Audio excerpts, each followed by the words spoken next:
ነበር እና በጣም ትልቅ አጋጣሚ ነው። ያን አጋጣሚ በአግባቡ መጠቀም ባለመቻላችን ወደ ቀውስ ገባን። ከአንዱ ቀውስ ወጣን ስንል ወደ ሌላ ቀውስ፣ ከአንዱ ስንወጣ ወደ ሌላ ቀውስ የሄድንበት ነው። ለዛ ነው ፕሮፌሰሩ አሳምሮ መረራ በጥቂት ቃላቶች ሰፋ ያለ ሀሳብ የመሰብሰብ ችሎታ አለውና ያ የሱ ቃል ነው ቲንክ ኤንድ ዲስክራይብ ለማድረግ የሚረዳው። ብዙ ጊዜ እላቸዋለሁ አብዛኞቹ እኔ እንኳን ማውቃቸው አብዛኞቹ ዛሬ የሚቃወሙት ያኔ የኦሮሞ ኤሊቶች እናንተ በምትቃወሙት ሰዓት ይተቿችሁ ነበር። ፐብሊክ ሪከርድ ነው፣ ምንም የትላንት የከሰዓት በኋላ ታሪካችን ነውና ነገሮች የተገለባበጡ እዚህ መተን ነው። እሺ መልካም። ህዝባዊ ወያኔ ሓርነት ትግራይ አብይ አህመድ እንደ ኃይለማርያም ደሳለኝ የሚሆን መስሏቸው ስልጣን ለቀቁለት እንጂ እንዳሁኑ ቢሆን ኖሮ ስልጣን የመለቀቅ ቀርቶ አይደለም እስከ መጨረሻው ደም ጠብታ ድረስ ፋይት እንዳሁኑ ይሆናል ብለው ቢያስቡ ኖሮ እስከ መጨረሻው ይዋጉት ነበረ። ነገር ግን ብዙ ነገር በእነሱ ቁጥጥር ስር አልነበረም። ሁለት ነገር ማስቀመጥ ያስፈልጋል። አንደኛ በድርድር ነው የለቀቁት። ሰው የኛ ወገን እንደሚለው ሙሉ በሙሉ ተሸንፈው አይደለም። ባንኩም ታንኩም በእጃቸው እያለን የለቀቁት። የነበረው ስትራቴጂ ለሁለት ዓመት ኦልሞስት 3 ዓመት ነው ከጀርባ ስንደራደር የነበረውና የኛም ስትራቴጂ ምን ነበረ? እጅ የመጠምዘዝ እንጂ እጅ የመስበር አልነበረም። ጫና በስትሪት አክሽን፣ በኢንተርናል ሳቦቴጅ ጫና የማድረግ በዚህ ከቀጠለ ለኛም ለእናንተም አይጠቅምም የሚል ሜሴጅ ነበር ስናሳይ ነበረውና የለቀቁት የሙጥኝ ብለው የሚሄዱ ከሆነ የባሰ ይመጣል የሚል ካልኩሌሽን ውስጥ ነው የገቡት። መለስ ከሞተ በኋላ ህወሓትና ኢህአዴግ ወደ ቀውስ ነው የገቡት። ኢኮኖሚው እየተሽቆለቆለ ነው የሄደው። የተለያዩ አውራ ሴንተርስ ኦፍ ፓወር ምንለው ኢመርጅ አደረገ። መከላከያ ላይ፣ ደህንነት ላይ፣ ፓርቲው ላይ አውራ አጣ። ኢህአዴግ አውራ ፓርቲ ነው አይደል የሚባለው? የኢህአዴግ አውራ ደግሞ መለስ ነበረ። ሌሎች አውራዎች አሉ። አባዱላ እዚህ ጋር አለ፣ በረከት እዚህ ጋር አለ፣ አዲስ አበባ አለ፣ አባይ አለ።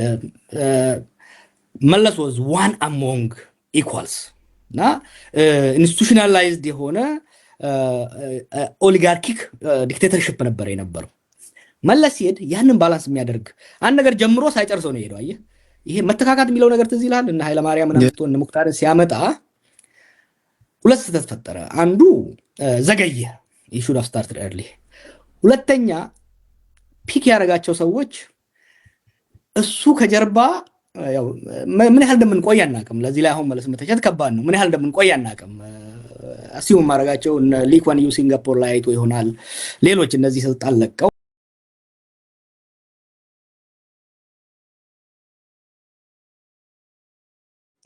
ሲመራ ነበረ። ምን ጋይድ ያደርጋል፣ እንደ ዴይ ቱ ዴይ አክቲቪቲን እንኳን ባይመራ ጋይድ ያደርግ ነበር። አይ ቲንክ መለስ ያን ኢንቪዥን አድርጓል። ግን ያው ፈጣሪ ቀደመው። ከዛ በኋላ የነበረው አውራ ያጣ የአውራዎች ፓርቲ ሆነና ኢመርጅ አደረጉ። እነዚህ እርስ በርስ መፎካከር፣ እርስ በርስ መጠላለፍ ጀመሩ። እኛ ደግሞ ያንን ኢፌክቲቭሊ ኤክስፕሎይት አደረግ ነው እና ህወሓቶች እነኛ አብይን አልገመቱም። ለኦህዴድ መስጠት ግን የነሱ ውሳኔ ነበረ። ለኦህዴድ መስጠት ፈልገዋል። አብይ ክስተት ነበረ፣ ለእኛም ለእነሱም ኢንሲደንታል ክስተት ስለነበረ ለሱ አልተዘጋጁም። እነሱ የተዘጋጁት ወይ አባዱላ ይሆናል፣ ወይ ለማ ይሆናል፣ ወይ ወርቅነህ ይሆናል። በዚህ ላይ ነው ካልኩሌሽናቸው። የእኛም እንደዛ ነው። በነገራችን ላይ አብይ ሲመጣ እኛም ላቢ ሬዲ አልነበርንም፣ እነሱም ላቢ ሬዲ አልነበሩም። ይሄ የደረሰባቸው አደጋ እንደሚደርስ ቢገምቱ ኖሮ እስከ መጨረሻው ይታገላሉ። አንድ አርቲክል ጽፌ ነበረ ያኔ አቮይዲንግ ሲሪያ ኢን ሊቢያ ሌሰን ፎር ኢትዮጵያ የሚል 2012 አካባቢ የአልዋይት ኤሊት የና አሳድ ፋሚሊ እስከ መጨረሻው ነው አገሪቷ እስክትደቅ ነው የታገለው። ቱ ጊቭ ክሬዲት ቲፒኤልኤፍ እስከዛ መታገል ይችል ነበረ፣ አላደረገውም፣ ለቀቀ። ከዛ በኋላ ነገሮች እየተበላሻሹ መጡ። የቀበሌ ሊቀመንበር መሆን በሚከብድበት ሀገር ላይ አብይ አህመድ ጠቅላይ ሚኒስትር ሆናለሁ ብሎ ጠቅላይ ሚኒስትር ሆነ። ይሄን እሱ ጠቅላይ ሚኒስትሩ ራሳቸው ቢናገሩ ብዙዎቻችን አናምንም ነበር። አብሯቸው የሰሩ ሰዎች ጠቅላይ ሚኒስትሩ ሆናለሁ ይለን ነበር ይላሉና አንተም በአንድ ወቅት ስትናገር ማመን አልቻልክም። እንዴት ሊሆን ይችላል ምናምን ብለህ ግራ የተጋባበት ዘመን ነበርና አብይ ጠቅላይ ሚኒስትር የሆነበት መንገድ ያስገርማል። አሁንም ኢዝ ቬሪ ክሌቨር ምንም እሱን ዩ ሃቭ ቱ ጊቭ ሂም ክሬዲት። የመጨረሻዋ ስፕሪንት ላይ አንዳንድ ረጅም ሎንግ ዲስታንስ ሩጫ ላይ አንዳንድ ያልገመትካቸው ሰዎች ኢማጂን ኃይሌ ቀነኒሳ ምናምን እየሮጡ ነው እና የሆነ ቴዲ ሐዋሳ የሚባል ቴዲ ሐዋሳ በሩጫ እናቀውም እና ለሯሩጥ የገባ ሰው የመጨረሻዋ ላይ ላጥር ያለው እና እቺ 2016 ላይ ያው እያየ ነው።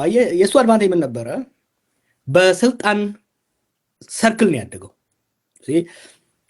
ብዙ ሰዎች የማያውቁት በአባዱላ ብብት ስር ነው ያደገው እና በዚህ በፓወር ኮሪደሩን እያየው ነው የኢህአዴግን ኢንተርናል ዳይናሚክስ በደንብ እየተረዳ ነው የመጣው እና እኛ ያልነበረን አድቫንቴጅ ሌሎቹም ያልነበራቸው አድቫንቴጅ እሱ ነበረው። በጣም ይቀርባቸዋል፣ ይላላክላቸዋል። አንደርስታንድ ኢንተርናል ፖለቲክስ እንዴት እንደሚሄድ የኢህአዴግ ኢንተርናል ፖለቲክስ ሳይሆን የኢንተርናል የኢህአዴግ አፐር ኤችሎን የበላይ አመራሩ ለበረከት ይቀርበዋል፣ ለሳሙራ ይቀርበዋል፣ ለበዱላ ይቀርበዋል፣ ለአዲሱ ይቀርበዋል፣ ለኩማ ይቀርበዋል።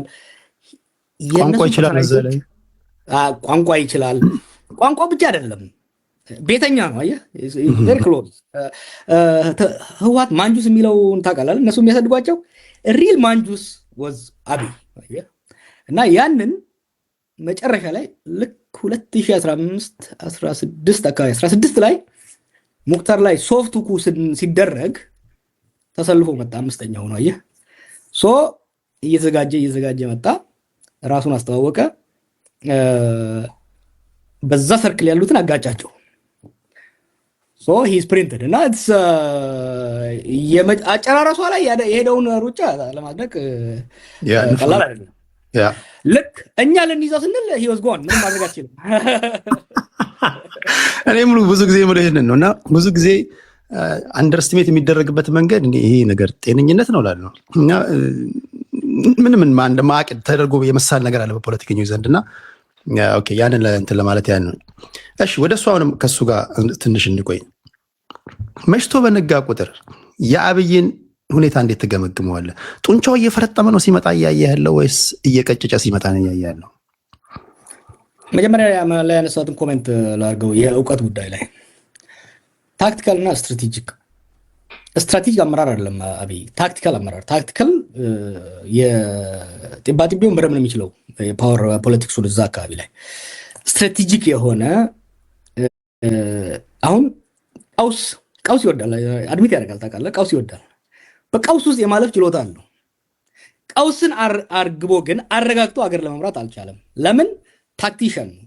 ይሄ ከምን እንደሚመጣው ህወሓቶች እንመለስ ብአዴንን፣ ኦፒዲዮን፣ የደቡብን ፓርቲ ሲመሰርቱ ፒክ ያደረጓቸው ሰዎችም ስትራቴጂክ ሊደርሽፕ ሊሆኑ የሚችሉትን ሰዎች እየመቱ ታክቲካል አስፈጻሚዎችን ብቻ ነው ሲያሰለጥኑ ያደረጉት እና ሁሌ እንደምለው የስትራቴጂክ ሲቹዌሽን ሩም ውስጥ አላስገቧቸውም። ታክቲካል ሩም ውስጥ ነው ለአፈጻጸም ነው የሚጠሩት እና አንድ እሱ። ሁለተኛ ደግሞ ጁኒየር ኦፊሰር ስለነበረ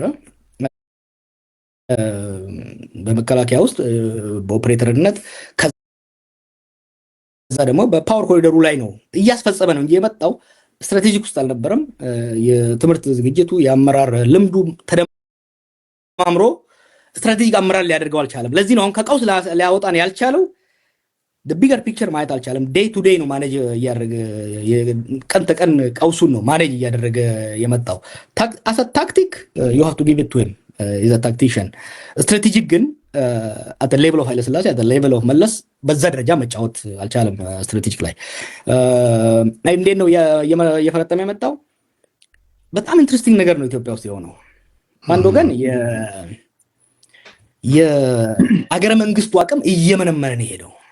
የአገረ መንግስት አቅም በምንድን ነው የሚለካው? አንደኛ እዛ ውስጥ የአብሶሉት የጉልበት የበላይነት፣ የመቅጣት የመሸለም አቅም፣ ፓኒሸር ሪዋርድ እንደ ዋና እንትን አገረ መንግስቱ እንደዛ መሆን አልቻለም። እሱ እየተመናመነ መጥቷል። ሁለተኛ አቢሊቲ ቱ ታክስ ሪቬኑ ለመሰብሰብ የአይኤምኤፍ እንዳታ ስታየው ታክስ ቤዝ ማስፋት ነው የተፈለገው። ግን ታክስ እየተደረገ ያለው ከኢህአዴግ ዘመን ራሱ ሽሪንክን ያደረገው በአዲስ አበባና በዋና ከተሞች አካባቢ ብቻ ነው ታክስ እየተደረገ ያለው። ምክንያቱም ከዛ ውጭ ያለው ከስቴቱ ኮንትሮል እየላላ ሄዷል ማለት ነው እና የሀገረ መንግስቱ አቅም እየተዳከመን የመጣው። በተቃራኒው ግን ስልጣን በጣም በጣም በጣም በጣም በአንድ ሰው እጅ ጠቅልሎ ነው የገባው እና አሁን አፄ ኃይለ ሥላሴ ስዩመ እግዚአብሔር ነበሩ፣ አብሶሉት ሞናርክ ነበሩ። ከምኒልክ ዘመን እነኚህ ዋርሎርዶቹን ወደዛ ወደ እናንተ አካባቢ ያሉትንም ወደኛ አካባቢ ያሉትንም እነ አባ ጅፋርንም እነ ጦናንም እየደቆሱ ሴንትራላይዝ አድርጓል ኃይለ ሥላሴ። ስቴት ሴንትራላይዝ እያደረገ የመጣው አብይ ግን ፓወርን በጣም ነው የጠቀለላት። በኋላ ልታነሱት ይችላል። አሁን ሰሞኑ በዚህ በናሽናል ዳያሎግ ያደረገውንም ስታይ በጣም ነው ያጠቃልለው። አንድ ነው ያደረገው። ችግሩ ምንድነው? ስልጣንም በጣም ነው ኮንሶሊዴት ያደረገው።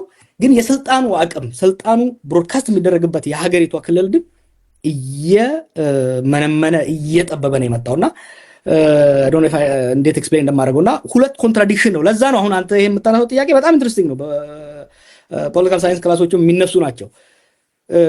ሬርሊ ነው የምታየው አንድ አምባገነን በጣም ፈልጣማ ሆኖ ሲመጣ በሀገሪቷ በሙሉ። ለምሳሌ መንግስቱን ብትወስደው 74 ላይ ወደ ስልጣን መጣ። በ79 ተጻራሪዎቹን በሙሉ መጥቷል።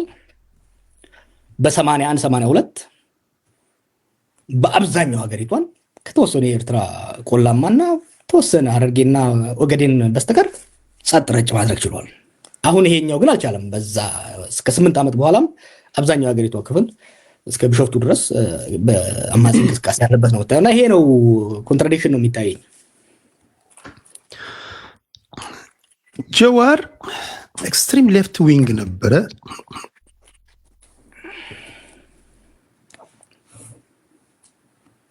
ለሶስት ኦኬ መጥቻለሁ። ይሰማል አይደል? አዎ ይሰማል። ኤክስትሪም ሌፍት ዊንግ ወደ ሴንተር ሌፍት መታል። ይህን ደግሞ ያደረገው ከዚህ ቀደም የሚጫወትበት በነበረው የመጫወቻ ሜዳ ልጫወት ቢል ምህዳሩ ስለጠበበ፣ በተለይ አሁን ጠቅላይ ሚኒስትሩ የሚያቀነቅናቸው ሳቢዎች አሉ። ከዛ ጋር ለመስተካከል የግድ ማርሽ መቀየር አለበት የሚሉ ወገኖች አሉ። ማርሽ ቀየረ ነው አሁንም ያለበት ወሳቢ ውስጥ ነው ያለው። ሀፍ ትሩዝ ኦኬ፣ ግማሽ ልስጥና ግማሽ ልውሰድብህ። ኦፍ ኮርስ ፖለቲካ ስትጫወት ሜዳው አለመቅረትም ያስፈልጋል። ሜዳው የጋው ነው ያለው ብለህ ኳስ ይዘህ እየሄድክ ከሆነ ወይ ደግሞ ኳስ ለመንጠቅ ካለ ሰውየው ያለበትን ድክመት ማየት መቻል አለበት። እሱ ወሳኝ ነው። እሱ ካልኩሌሽን አለ። ሁለተኛው ደግሞ እኔ በኦሮሞ ናሽናሊዝም ውስጥ ነው ያደግኩት። የኦሮሞ ናሽናሊዝም ትግል ነው ሲካሄድ የነበረው። የኦሮሞ ናሽናሊዝምን ብዙ ያልተረዳው በቄሮ ጊዜ ወደ መካከል እንዳመጣ ነው ብዙ አልተረዳም። እስከ ኦሮሞ ፈርስት ካምፔን ድረስ የኦሮሞ ንቅናቄ መፈክር ኦሮሚያ ሻል ቢ ፍሪ ነበረ። ኦሮሚያ ሻል ቢ ፍሪ ማለት ከኢትዮጵያ እንገንጣል፣ ምንም ጥያቄ የለውም። እኛ ግን ኦሮሞ ፈርስት አለ። ኦሮሞ ፈርስት እና ኦሮሚያ ሻል ቢ ፍሪ ፈርስት መካከል ኦሮሚያ ሻል ቢ ፍሪ እና ኦሮሞ ፈርስት መካከል ያለው ልዩነት መጽሐፉ ላይ ጽፌዋለሁ። ብዙዎች ያኔ ያው ቀስ ብለን ነው ሙቭ ያደረግነው። የኦሮሞን ህዝብ ጥያቄ ለመመለስ ከኢትዮጵያ መገንጠል ሳይሆን ኢትዮጵያ ላይ መብታችንን ማስምጣት የሚል ነው እና በዛ ሄደን መጨረሻ ላይ ያጫሉ መፈክር አለ 4 ኪሎ ትገባለች የሚል በዛ የተቋጨው ማለት እና ይሄ ወደ ሴንተር የመምጣቱ ነገር እኔም ብቻ ሳይሆን ሙቭመንቱን ወደ ሴንተር የማምጣቱ ነገር በአብይ ዘመን የተጀመረ ሳይሆን ከአብይ በፊት ራሱ ቀስ ብለን ሪቶሪካሊ ለጠጥ ነው ብሔረተኛ ነው ሪቶሪካሊ። ፕራክቲካሊ ግን ትርክቱን መፈክሩ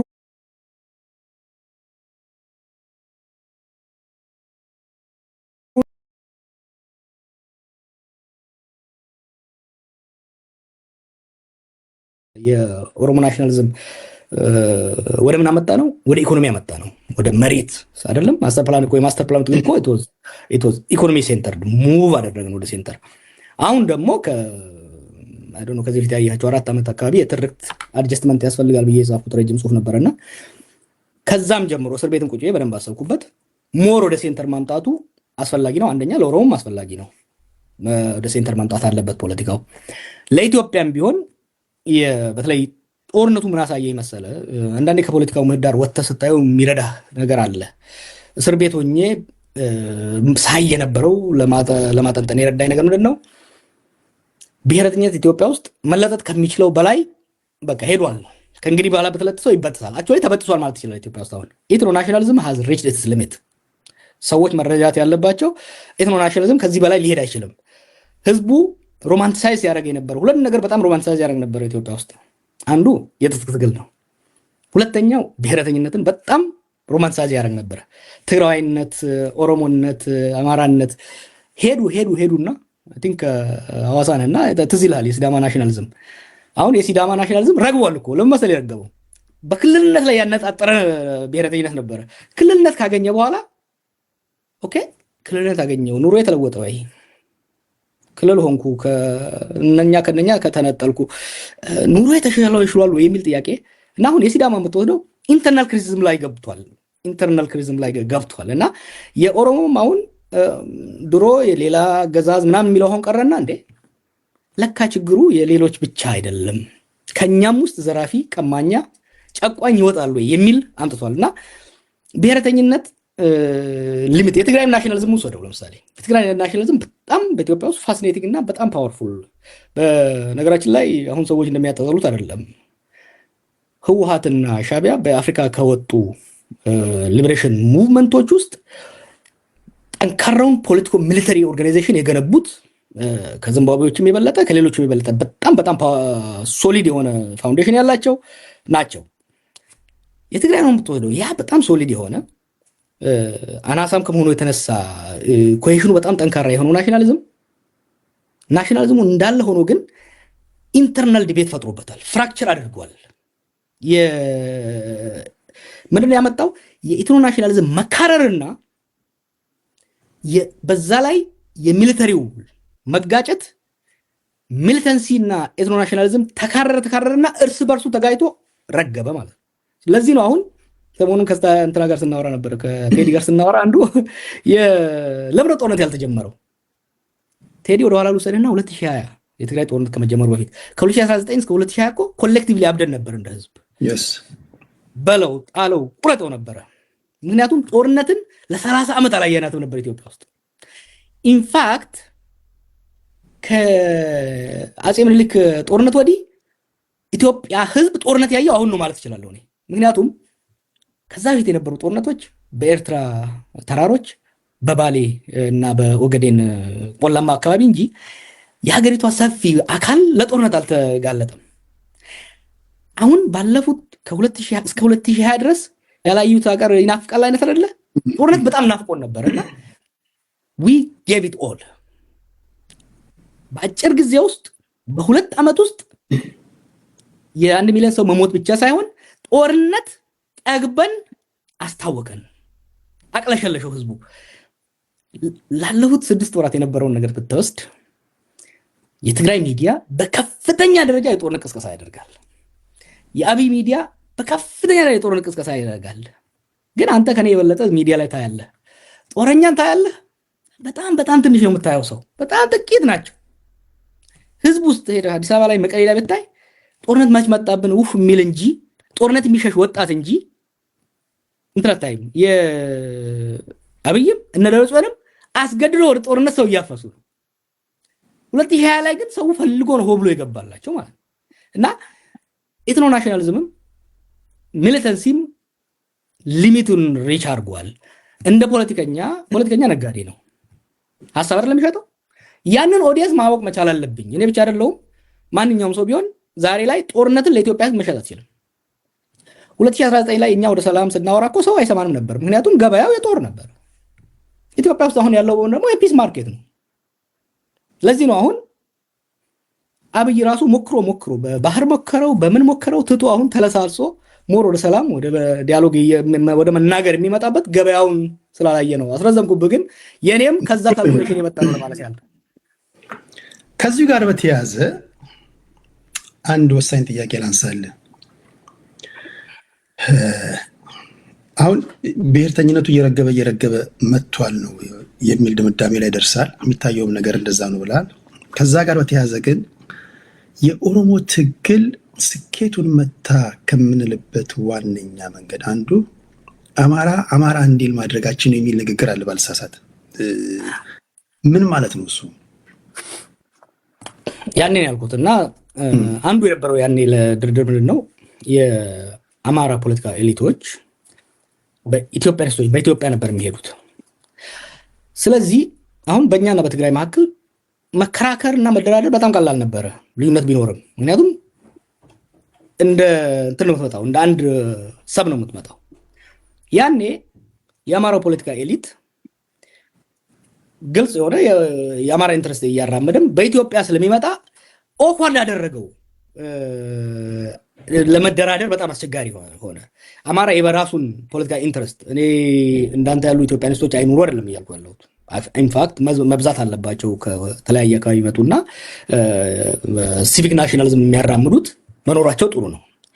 ነገር ግን በኦሮሞና በአማራ መካከል በትግሬና በአማራ መካከል በሚደረግ ድርድር ግን ወረድ ብሎ የኔ ኢንትረስት፣ ክልላዊ ኢንትረስት፣ የብሔር ኢንትረስት፣ የቡድን ኢንትረስት ይሄ ነው ብሎ አርቲኩሌት ለማድረግ መሄድ መቻል አለበት እና ለዛ ነው አሁን ብዙ ጊዜ አሁን ከአማራ አክቲቪስቶች እና ከአማራ ኃይሎች ጋር እየተካረረ ይመስላቸዋል አንዳንድ ሰዎች፣ ግን እንግባባለን። ምክንያቱም ድንበሩ የጋው የሚል ብዙ ነገር ሞክረናል። አሁን ባለፉት 6 ዓመታት ፍሬ ያፈሩ አይመስላቸውም እንጂ ለብዙ ሰዎች እያፈራ ነው።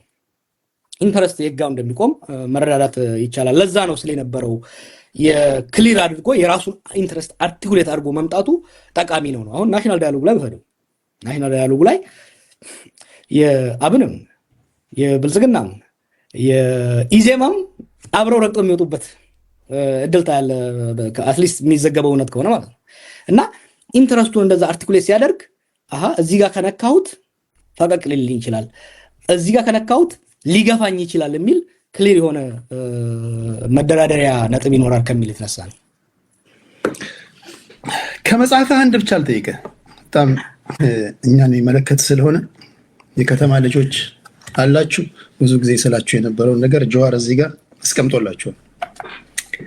በነገራችን ላይ የሀልጸጸትም የጀዋር መሐመድ መጽሐፍ ነው። ይሄን የላከልኝ ወዳጄ መሐመድ ነው። መሐመድ ቴንኪ በጣም አስፈርሞ ነው የላከልኝ። ቴንኪ ጀዋር ፈርመ ስላላከልኝ። ገጽ 49 ላይ 3.3 አብዛኞቹ ከተሜ ስለሆኑ የፖለቲካ ንቃታቸውም ሆነ ፍላጎታቸው ያን ያህል ጠንካራ ስላይደለ ወደ ፖለቲካ እንቅስቃሴ የመሳብ ዕድል አልነበረኝም ትላለና በኢትዮጵያ ፖለቲካ ውስጥ ፖለቲካውን የሚዘውሩት የከተማ ልጆች አይደሉም የሚል ትርጉም ነው ለኔ የሰጠኝና ማለት እኔም የምጋራበት ነው። እንዴት እንዲህ ልትል ቻልክ? እስኪ ትንሽ አብራራልኝ። የከተማ ልጆች ፖለቲካ ውስጥ ከተማ አሁን ነው ቅድም ያን ነገር ያለው ጦርነት ለመጀመሪያ ጊዜ ኢትዮጵያን የነካካው አሁን ነው የምልህ። ኢትዮጵያኖችን አብዛኛውን ኢትዮጵያ የነካካው አሁን ነው የምልህ ከምኒልክ ጊዜ ወዲህ። ለዚህ ነው እኔ ድሙ ጋር ተወልጄ ከዛ አሰላ ስመጣ ጦርነቱ ነው እንግዲህ ያደግነው እኛ። የአሰላ የዞናችን ዋና ከተማ ሆና ሳለ የአሰላ ሰው ግን ጦርነት ስለመኖሩ ስለ ግጭቱ ማያውቅም። ከተማው ስለ ፖለቲካ ስታወራው ራሱ ይደብረዋል። በቃ ጨቅጫቃ ነው እና የከተማ ልጅ ስለ በዛ ጊዜ ወይ ጎበዝ ተማሪ ከሆነ ስለ ፊዚክስ አለበለዚያ ስለ ቺክስ ነው ማውራት የሚፈልገው እንጂ ስለ ሌላ እና እኛን እንደ ፋራ ነው የምታዩን ስለ ፖለቲካ ስናወራ። ይደብራቸዋል ፖለቲካ እና ሞከርኩት በጸባይ ኤሪያ ትንሽ ሞክርና ካልሆነ ተወዋለሁ እና ጊዜ ወሰደብኝ ከተሜነትን ለመረዳት። ቆይቼ ነው የተረዳሁት። እንዴ ደብራቸዋለሁ እንዴ ለካ ያልኩትና አሁን ስነግራቸው ስለ ታሪክ ትንሽ ነገር ስላደኩበት ምናምን ትንሽ እንትን ይሉና ከዛ ድፕርቱ ስለሚገቡ እስቲ እንቀይር ቶፒክ እንቀይር ይባላል እና ለዛ ነው የከተሜው አሁን እኮ አብዛኛው የኢትዮጵያ ፖለቲከኛ ብትወስድ ከአዲስ አበባ ከብርሃኑ ነጋ በስተቀር አብዛኞቻችን እኮ ፍየል እያገድን ያደግነው የለም። አሁን እናንተ እየመጣችሁ የለም ያሉትም ትንሽ የምታያቸው ብሔር ውስጥ ገብቶ ምናምን እንደዛ ነው ያሉት። በጣም ኢንተረስቲንግ ስለሆነ ነው ያነሳው እና በጣም ስዳረቅበት የነበረውን ነገር ስላጠነከርክልኝ ነው የጠየቁት። ወደ ምክክር ኮሚሽን ሰዎች ልምጣል። የተወሰነ ጥያቄ ማለት ጠይቃለሁ። ብዙ የምናነሳቸው ነገሮች አሉ። በዚህ በምክክር ኮሚሽን የኢትዮጵያ ጥያቄ ወይም ደግሞ የኢትዮጵያ ፖለቲከኞች ጥያቄን ብለው የኢትዮጵያ ተቋጠረ ቋጠሮ ይፈታል ብለህ ትጠብቃለህ? አይፈታም፣ ግን ጠቀሜታ እንዳለው አሁን አንዳንድ ነገሮች እያየሁ ነው። በመጀመሪያ ኮሚሽን ውስጥ ያሉ ሰዎች ብዙዎቹ ከዛ በፊት ብዙ ሰው የማያውቀውን ባለፈው ቴዲ ላይ ስለ ኮሚሽነሩ ደስ ይሉኛል ስል ሰዎች ሲታጩ የነበረ እዛው ላይ ስላልከው አውቃቸዋለሁ። ከና ኃይሌ ገብረስላሴ ጋር የኢትዮጵያ አገር ሽማግሌ ለሰላም የሚል ቡድን ሆነው አግኝተው ነበረ ከመታሰሪ በፊት እና we have to give credit to people ኢትዮጵያ ውስጥ በተለይ ቀደም እንዳልኩ ጦርነትን በጣም ስለሞከር ነው ከኛ ቀድመው እኛ ሰላም መናገር ከመጀመራችን በፊት ሲናገሩ ለነበሩ ሰዎች ክሬዲት መስጠት አስፈላጊ ነውና እዚህ ኮሚሽን ውስጥ ያሉ ሰዎች በተለያየ እንትን ሲሞክሩ ነበር። ሜትዳቸው የተከተሉት መንገድ አብይ ኤክስፕሎይት አድርጎታል፣ ምንም ጥያቄ የለውም። ሚስዩዝ አድርጎታል። ከአንድ ብሔራዊ ናሽናል ዳያሎግ ሊገኝ የሚገባው ውጤት አይገኝም። ምክንያቱም አጀማመሩ መሰረቱ በጣም ወሳኝ ስለሆነ መሰረቱ ኢንክሉሲቭ ስላልነበር፣ በተለይ ደግሞ አክቲቭ ጦርነት እየተካሄደ ያለ ናሽናል ዳያሎግ ሁለቴ ነው ልታደርገው የምትችለው። አንዱ ጦርነት ለማስቀረት ፕሪዋር ፕሪ ኮንፍሊክት ፕሪቨንቲቭ ኮንፍሊክት ግጭትን ለማስቀረት የሚደረግ ብሔራዊ ድርድር ሊኖር ይችላል፣ ናሽናል ዳያሎግ ሊኖር ይችላል። ሁለተኛው ፖስት ዋር ሪኮንሲሊዬሽን እና ሪኮንስትራክሽን፣ አንድ ሀገር ወደ እርስ በርስ ጦርነት ከገባ በኋላ ወደ ጦርነት ያስገቡን ጉዳዮችም ለመፍታት ዳግም ወደ ጦርነት እንዳንገባ ደግሞ እንዲረዱን የምናደርጋቸው ውይይቶች ይኖራሉ ማለት ነው። አሁን እኛ ያደረግን ያለ ነው በጣም ፔኩሊያር ነው። it's a national dialogue in the middle of war እና ሶስት ነበር መሰለኝ እኔ ቤት መጥተው ነበር የናሽናል ዳያሎግ ሰዎች እኔ ቤት መጥተው ሰፊ ውይይት አድርገን ነበር ከእስር ቤት እንደወጣውና ያለኝ ክብር ለመግለጽ ያህል ነው። ሰፊ ውይይት አድርገናልና ሶስት ነገር መደረግ አለበት። አት ሚኒመም ስትጀምሩ ራሱ አትሊስት ዋና የሆኑ የፖለቲካ ሰዎች ይሁንታ ማግኘት ነበረባችሁ። ኦኬ ጀምራችሁታል። አሁን ግን ቢያንስ ጊዜያዊ ቢሆን ተኩስ አቁም ሆኖ ታጣቂ ኃይሎች አጀንዳቸው ወደዚህ እንዲያመጡ ማድረግ አለባችሁ። የታሰሩ ፖለቲከኞች እንዲፈቱ ማድረግ እሱም በተወሰነ ደረጃ ያደርገውታል። እንደዚህ አይነት ሶስት ነገሮችን አቅርበን ነበረ። አሁን ጦርነት እየተካሄደ ያለ ናሽናል ዳያሎግ ስለሆነ የተወሰኑ የፖለቲካ ማህበረሰብ ተሳታፊ አይደለም። ያሉት አጀንዳዎች እኛም ተሳተፍን፣ እነፋኖም እነ ቲፒኤልኤፍም ተሳተፉ። ያሉት አጀንዳዎች ከነዚህ አሁን ካሉት አጀንዳዎች ውጭ አይሆኑም። ቱ ቢ ኦነስት አሁን ያሉት አጀንዳዎች ናቸው አጀንዳ የሚሆኑት። ነገር ግን የዋና ኃይሎች አለመሳተፍ ምን ያደርጋል? የበይ ተመልካች አድርጓቸዋል ብዙዎቹን። ይሄ የውጤቱን መቀበል ላይ ከፍተኛ ግን ተጋብዘዋል አይደል? በግልጽ እኮ ተጋብዘዋል። ለምሳሌ እኮ ለምሳሌ ጎረቤትህ ጋር ተፈነካክተህ ሳትታረቅ እና ድግስ ብላ ቢልህ እንዴት ነው ይመቻል እንዴ? ቴዲ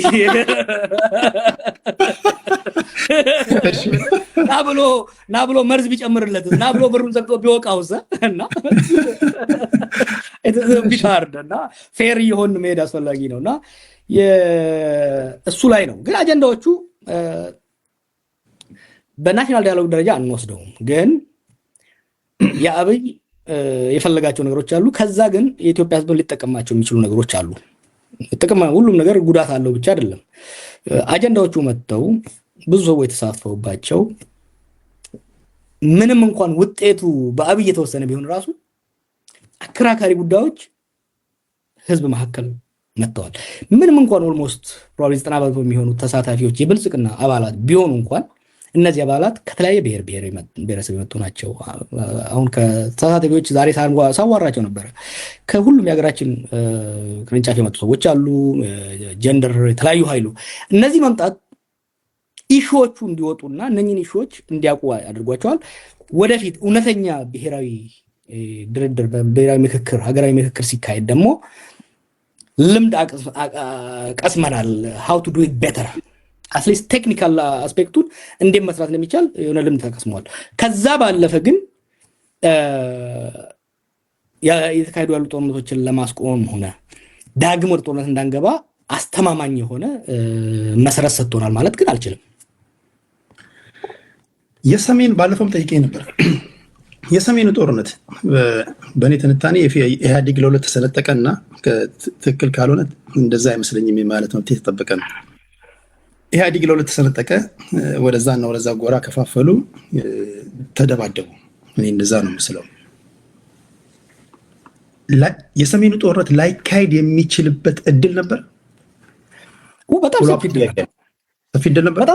በጣም ሰፊ እድል ነበረ። ኢንፋክት እኔ ብቻ አይደለሁም እነሱም እኮ አላመኑትም ወደ ጦርነት እንደምንገባ። ግን ጦርነትና ውሃ እያሳሳቀ ነው የሚወስደው። አየህ እድሉ ነበረው።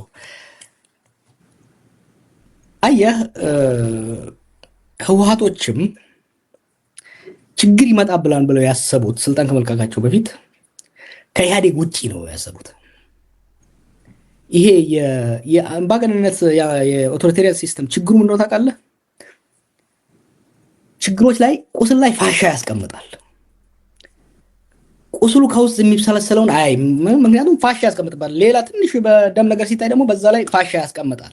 እና ኢህአዴግ ፋሻ እያስቀመጠ ነበረ። ፋሻ እያስቀመጠ ነው የሄደውና በውስጥ እየተብሰለሰሉ ያሉ ነገሮችን አላዩዋቸውም ኢህአዴጎች ብቻ አይደሉም። መነራችን ላይ ኦፒዲዎችም ብአዴኖችም ሌሎቹም ምንም እንኳን ቢያደርጉ ጥርጣሬያቸው ከሆነ ከግንቦት ሰባት እንደኛ ካሉ ጭልፊት ከሚሏቸው እንጂ ከራሳቸው አልተጠራጠሩም እና አልዘጋጁበትም። ኢህአዴግ ማኔጅ ይደረጋል የሚል ግምት ነበራቸው። የውስጡ ችግር ልክ የህወሓት የበላይነት ሲገረሰስና የድስቱ ክዳን ሲከፈት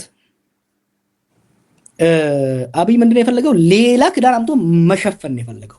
መሆን የነበረበት ክዳኑ ተከፍቶ ቀስ ብለህ ከፍተው፣ እኛ የፈለግነው አየህ በአንዴ መክፈት ወይም ደግሞ ድስቱን መደርመስ ሳይሆን ቀስ ብሎ እንዲከፈት ነው የፈለግነው። ቀስ ብሎ ከፍቶት ይሄ ራሻ ውስጥ ምንድን የሆነው ሚካኤል ጎርባቾቭ ሲመጣ ፕሮትራይካ እና ግሎስኖት የምንለው ሁለቱ አንድ ላይ ነው የመጣው እና ኢትዮጵያ ውስጥም ሁለቱ አንዴ ሲመጣ ትዝ ይለኛል። አብይ ስልጣን ይዞ ኤፕሪል ላይ መሰለኝ ሜይ አካባቢ ላይ አየሁት። ኦብሰስ ሆኜ ነበር ያኔ ዩጎዝላቪያ እና ሶቪየትን እያጠናውና ታየኝ ይሄ ነገር ሲመጣ። ይሄ መጀመሪያ አካባቢ የነበረው በጣም ሰፊ ሪፎርም፣ እስረኞችን መልቀቅ፣ ሚዲያዎችን መልቀቅ ሙሉ በሙሉ በጣም ፈጠነ። ማኔጅድ አይደለም የሆነው፣ በቃ ኤክስፕሎሲቭ ሆነ። አንዴ የከፈተውን እንፋሎት ወዲያው ሊከድነው ሞከረ አብይ። ይሄ ችግር ውስጥ ከተታ። አንድ ያዘልኝ። ሁለተኛ ኢህአዴግ አምባገነናዊ ስርዓትም ቢሆን መድረክ ነበረ ከኤትኒክ ኤሊቶች ለሚመጡ ሰዎች ለመደራደሪያ ስልጣንና ሀብትን የመከፋፈያ ማኔጅድ የሆነ ስቴጅ ማኔጅድ የሆነ ግን አትሊስት ሩም ነበረው። ትልቁ የጦርነት ምክንያት ኢህአዴግ መፍረስ ነው። ኢህአዴግ ሲያፈርሰው የትግራይ ኤሊት ከሌላው ኤሊት ጋር የሚደራደርበት መድረክ ጠፋ። ኢማጂን ለ27 ዓመት ስልጣን ላይ ቆይታል። ለ30 ዓመት ለ27 ዓመታት ሙሉ በሙሉ እንኳን ፈላይ ቁራይ ባይሆን የበላይነቱን ይዛል። ኦል ኦፍ ሰደን ያ መድረክ እንኳን የለም። አንድ ፎቶ ቢኖር ቅድም ብንዘጋጅ አሳይ ነበር። አንድ ፎቶ አይተህ እንደሆነ መጨረሻው ስብሰባ ላይ ህወሓቶች በሙሉ አልደገፉትም። ሌሎች እጅ አወጡ። ለማይችን ያህል እጅ አወጣ። ያ ፎቶ ይላል that picture tells you a book ስለ ምን እንደሆነ ኢህአዴግ ውስጥ እና ያ ተስፋ አስቆረጣቸው። በቃ ሩም አልነበራቸውም። ይሄ የሚሆነው እንግዲህ ከሌሎች ፋክተሮች ጋር ነው። ምንድነው እየሆነ ያለው? አንደኛ ስልጣን ለረጅም ጊዜ ስትለቅ ወዲያው ብርድ ይልሃል። ናቹራሊ እና ስም አልጠራም። አንድ ሚኒስትር ምን አለኝ ስለ ስልጣን ሲነግረኝ፣ ረጅም ጊዜ ስልጣን ይዞ አንድ ቀን ስልጣን አስለቀቁት። ተጣላና ከነመለስ ጋር ለስንት ዓመት ሲታጀብ የነበረው በር ሲከፈትለት የነበረው ሰውዬ ኦል ኦፍ ዘደን በቃ ማውጣት ሁሉ ፈራው ከቤት አለ። ምክንያቱም ጋርዶቹ ያሉ መኪና የለም። በፓርቲ ደረጃ ስትወስደው ለረጅም ጊዜ ስልጣን የያዘ በዛ ላይ ደርግም ያን ያለው እኮ ጃንሆይን ካስወገዱ በኋላ እንለቃለን ብላችሁ ለምን አንለቃችሁም ሲባሉ ጣመና አሉ። ፍስሐ ደስታዬን ይላሉ። ስልጣን ይጥማል ነው ያሉት። ይጥማል። ከመጣሙ የበለጠ ደግሞ መውረዱ ደግሞ ያስፈራል። ኢማጂን ለረጅም ጊዜ ስልጣን ላይ ያዘ ኃይል ኦል ኦፍ ሰደን አይደለም ስልጣን ማጣት ብቻ ሳይሆን ስጋት፣ ከፍተኛ ስጋት ፈጠረበት። ኦልሬዲ አይምሮ ስጋት እየፈጠረበት ነው። ለረጅም ጊዜ ባላንጣቸው የነበረው ማን ነው? የኤርትራ መንግስት ነው። አይዲዮሎጂካሊ ከዚህ ደግሞ ከአማራች ጋር እየተፋለጡ ነው። ኦሮሞቹ ስልጣን ቀምተዋቸዋል። ሲያዩ ሶስቱ ጋንጋብ ሲያደርጉ ነው የታያቸው። እና ያንን ሳይኮሎጂ መረዳት ነበረብን። ከዳዊት ከበደ ጋር ከሌሎ ጋር ያን ኢንተርቪው የምናደርጋቸውን ነገር ካያቸው ይሄንን ለማስረዳት ነበር እየሞከርኩ ያለሁት። አይደን እንደ ጉድ ጆብ እና ኦልሬዲ ብርድ እያለ ያለውን የፖለቲካ ቡድን በረዶ ውስጥ ነው የከተተው። ኢሳያስና አብይ መጥተው ኢሳያስ ኢሱ ጪሱ እየተባባልን ትዝ ይልሃል። ጌም ኦቨር ሲል በትግራይ ፖለቲካል ኤሊት ውስጥ የለቀቀው ሺቨር ቀላል አይመስልህ። በማግስቱ ነው ኖ ዲስ ሃስ ቱ ስቶፕ። ሰላም ከኤርትራ ጋር የሚመጣው በትግራይ በመቀሌ ውስጥ ነው የሚያልፈው። አስመራና አዲስ አበባ በመቀሌ ላይ ተራምደው ሊጨባበጡ አይችሉም ስል ነበር ያኔ በቃ ኦል ኦፍ ዘደን ከጸረ ወያኔ የወያኔ ተገዢ ነው የተባልኩት ያኔ። እና የአብይ ስተት አንዱ ትልቁ ስተት አስቀድሞም ያው የቢልድ እያደረገ ነው የመጣው። አይ አንድ ያልተረዳነው ነገር በዚህ ላሳጥርልህ። ኢቭን የቄሮ ሙቭመንት ላይ ራሱ ግን አብይ ሳይመጣ ኢህአዴግን ማፍረስ ተገቢ አይደለም ብለህ ስትቃወም ነበር አስታውሳለሁ ካልተሳሳትኩኝ። ኢቭን ገና ብዙ ነው። እኔ ገና ስልህ ልክልሃለሁ ጽሁፉን ለቄሮ እንቅስቃሴ እዚህ ውስጥ ማዛዝ ከመጫዋለሁ መጽሐፍ ውስጥ ለቄሮ እንቅስቃሴ ስናመጣ መለስ እያለ ነው ፕላን ነው የጀመርነው። መለስ እያለ ሐሳቤን ያስቀየረኝ በጣም ሐሳቤን ያጠናከረልኝ አንድ ነገር መጣ፣ የአረብ ስፕሪንግ። ከዛ በፊት የነበረኝና ብዙም እንደኔ አይነት ሰዎች በዓለም ላይ የነበራቸው በህዝብ ማዕበል አምባገነን ስርዓት ትገነሳለህ፣ በሱ መቃብር ላይ ዲሞክራሲ ትገነባለህ ነው። ምክንያቱም ኢስት ዩሮፕ ላይ ይሄንን ያየ ነው። ከለር ሪቮሉሽን እናያጠና ነው፣ ህንድ ላይ እሱን ያጠና ነው፣ ሳውዝ አፍሪካ፣ ሌሎች ኬዞች። የአረብ ስፕሪንግ ግን ምን አሳየን? ኖ ሌላ አውትካም አለ። አምባገነን ስርዓትን ገርስሰህ ዲሞክራሲ ሳይሆን የሀገር ማፍረስን ልታመጣ ትችላለህ የሚለው ጥርጣሬ መጣ። ዘን አይ ሴድ ኖ ሪቫይዝ ማድረግ አለብን። ኢህአዴግን ጭነን የህወሓትን የበላይነት ቀንሰን ስርዓቱ ወደ ሪፎርም እንዲመጣ ስፔን ላይ፣ ፖርቱጋል ላይ፣ ሌላ ጋር እንደሆነው በስልጣን ላይ ያለው ፓርቲ ሳይለቅ በስልጣን ላይ ካለ ፓርቲ ውስጥ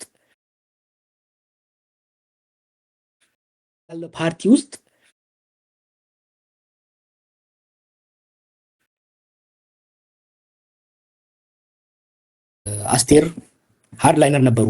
እነሱ ሲገፉ ለማ መጣ። ከለማ ጋር ወርቅ ነገር ተያይዘው መጡ። ሌሎችም አብረው መጡ። ሪፎርምስ መጡ። ህወሓት ውስጥም መጥቷል እኮ በተለይ ደብረጽዮን ከመጣ ያው ሊደርሺፕ ስታይሉ ህወሓትን ኮንትሮል ማድረግ አልቻለም ደብረጽዮን። አንዱ ችግራችን እዛ ላይ የተፈጠረው እና ያኔም ራሱ ኢህአዴግ እንዳይፈርስ ስል የነበረው ለኢህአዴግ ፍቅር ሳይሆን መልቲ ኤትኒክ የሆነ ሀገር ውስጥ በጣም ካልተጠነቀቅ የኤትኒክ ኤሊቱ ሊደራደርበትና የሀገሪቷን ዳቦና ስልጣን ይህን ስል ብዙ ሰዎች ክሩል ይመስላቸዋሉ። በት at the end of the day it's about that ያንን ሳይቧቀስ ቡጢም እየሰነዘረ ሳይመታ ሳያንቅህ ግን እንደዚህ ከረባትህን ያዝ አድርጎም ቢሆን የሚደራደርበት መድረክ ያስፈልግ ነበር እና የዛ መፍረስ አሳጣን። ከዛ በኋላ ወደ እኔ መጣ ነው የተለያየ ቤት ውስጥ ገባን። የትግራይ ኤሊት መቀሌ መሸገ፣ የሌላው አዲስ አበባ ላይ ተሰባሰበ።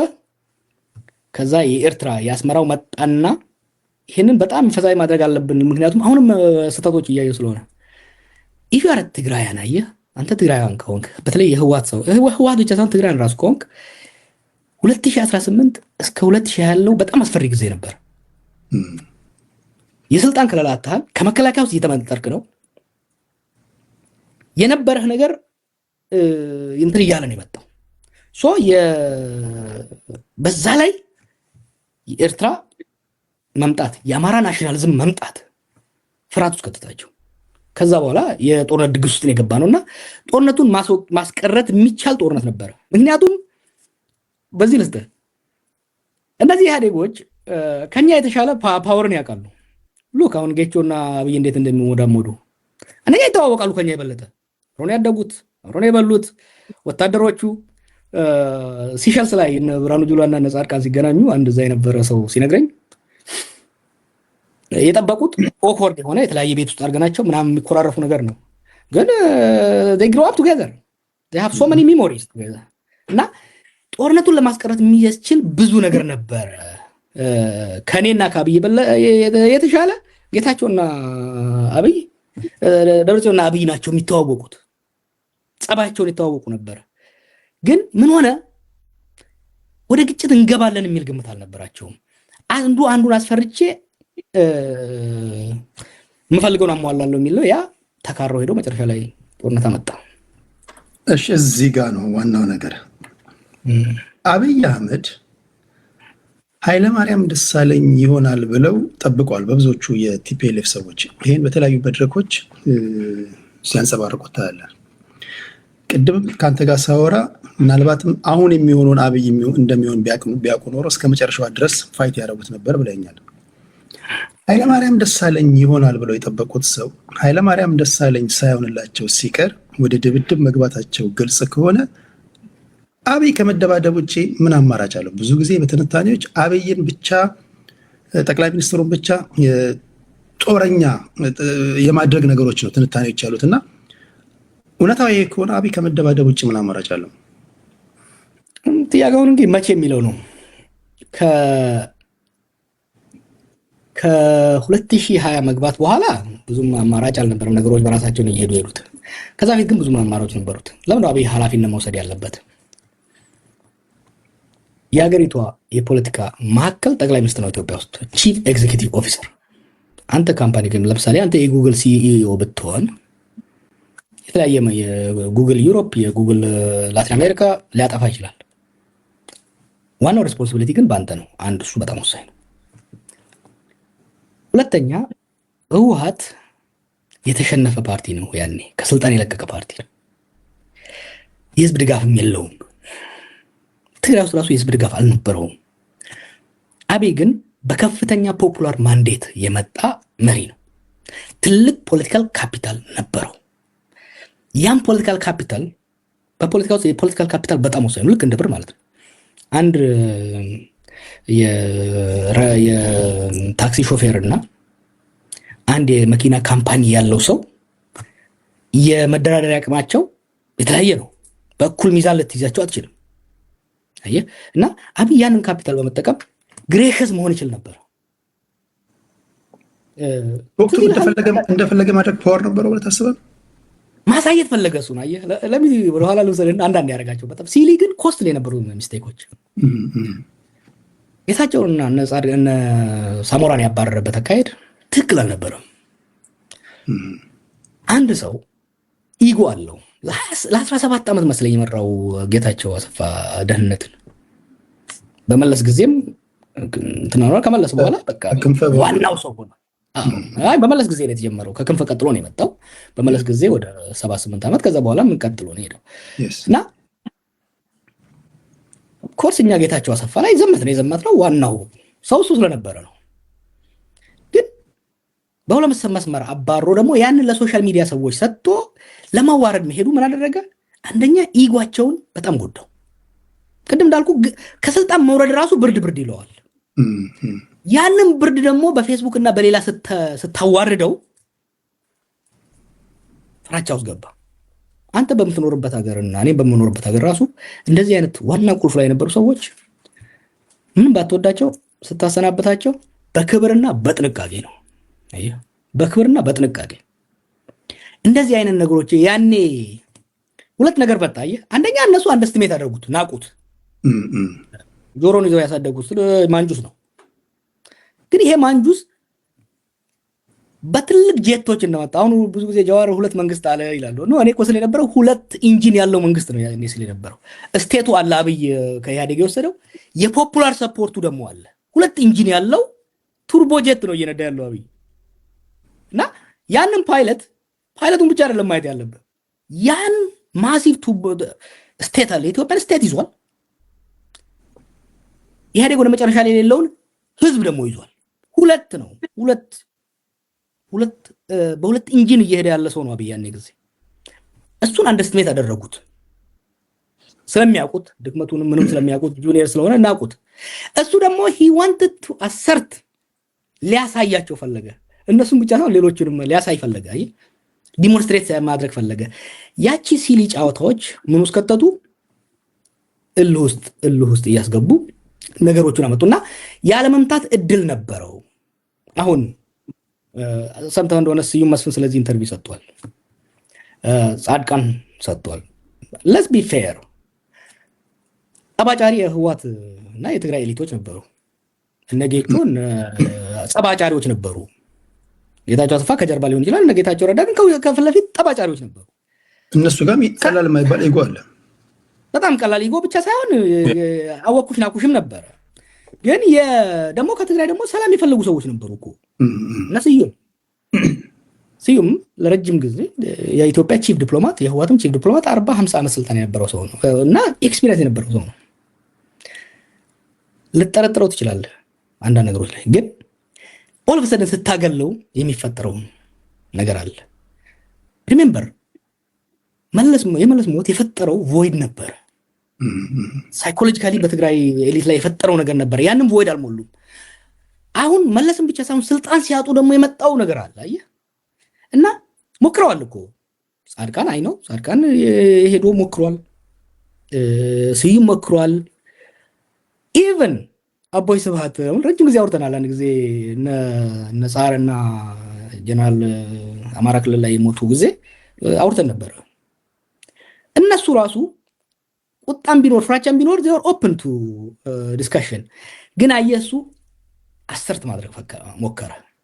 አሰርትና ማድረግ መሞከሩ ሪዚስትድ ሆነ። የትግራይ ናሽናሊዝም በጣም አንደርስቲሜት አደረገው። አየህ የትግራይ ናሽናሊዝም አንደኛ ለረጅም ጊዜ የተገነባ ናሽናሊዝም ነው፣ ኢንስቲቱሽናላይዝድ የሆነ ናሽናሊዝም ነው በህወሓት ስር። ሁለተኛ ስልጣንን የለቀቀ ናሽናሊዝም ነው፣ ኢስ ውንድድ ናሽናሊዝም። ሰርድ ኢስ ማይኖሪቲ ናሽናሊዝም። ሶስቱን አንድ ላይ ስታመጣው በጣም ፓወርፉል የሆነ ሪዘንትመንት ነው የሚፈጥረውና ያንን የሄደበት ሁኔታ ግጭት ውስጥ ለዚህ ነው ህዋቶች ጥፋት የለባቸውም ነው። ቅድም ብያለሁ። ነፍሱን ይማረው እነ ሴኩቱሬ እነ ጌታቸው የነበረው ሬቶሪክ ኢት ዋዝ ኖት ሄልፕፉል። ትዝ ይላል እኔና ጌቾ ራሱ እንመላለስ ነበር መሀል ላይ ጥባጥቤ ሲጫወቱብኝ ነበርና እሱ እንዳለ ሆኖ ግን ስቲል ጦርነቱን የማስቀረት ትልቁ ኃላፊነት ስልጣን የያዘውና ከህወሓት የበለጠ ሰፊ ፖለቲካል ካፒታል በጊዜው የነበረው አብይ ነበር ያኔ። ክብራትና ክብራን የቲክቶክ ላይ ቤተሰቦች እንዴት ናችሁ? ወደ ዋናው ጉዳይ ደግሞ እየመጣ ነው። የወቅቱ መነጋገሪያ ጉዳይ ጽምዶ ይሉታል፣ ጥምረት ይሉታል፣ ኮሊዥን ይሉታል። እናንተ በፈለጋችሁት ጥሩት። ለመንደርደሪያ እንዲሆነን አሁን ባለው ነባራዊ ሁኔታ 3ም 4ም ሆነው ጥምረት ይፈጥሩ አሁን ያለውን አብይ በጦርነት ማሸነፍ ይችላሉ ብለህ ታምናለህ? ከዛ ወደ ጥምዶ እንመጣለን። ይሰማችኋል? ኦኬ። እሱ እንትን ላይ የሚመሰረተው ብዙ ፋክተሮች ማየት መቻል አለብህ። ይህን ጽምዶን እንግዲህ ጽምዶ የአራት ኃይሎች ነው የሚሆነው ከሆነ የኤርትራ፣ የትግራይ፣ የአማራና የኦላ የፋኖ የኦላ ነው የሚሆነው። ዋናው ቆጣሪው ግብጽ። እሱን ልምጣልህ። ፊት ለፊት ተሰላፊዎች ሜዳ ውስጥ የሚጫወቱት ኳስ አቀባይንና ቲፎዞን አይደለም። እኛን ሳንቆጥር ሌሎችን ሳንቆጥር ሜዳ ውስጥ የሚጫወቱት ለሻምፒዮንስ ሊግ የሚጫወቱት ኤርትራ፣ ትግራይ፣ ሻቢያ፣ ህወሓት፣ ፋኖና ኦላ ነው የሚሆኑት በዛ ወገን። በዚህ ወገን አብይና አብሯቸው ያሉ ቲፒኤፍ ሌሎች ይኖራሉ።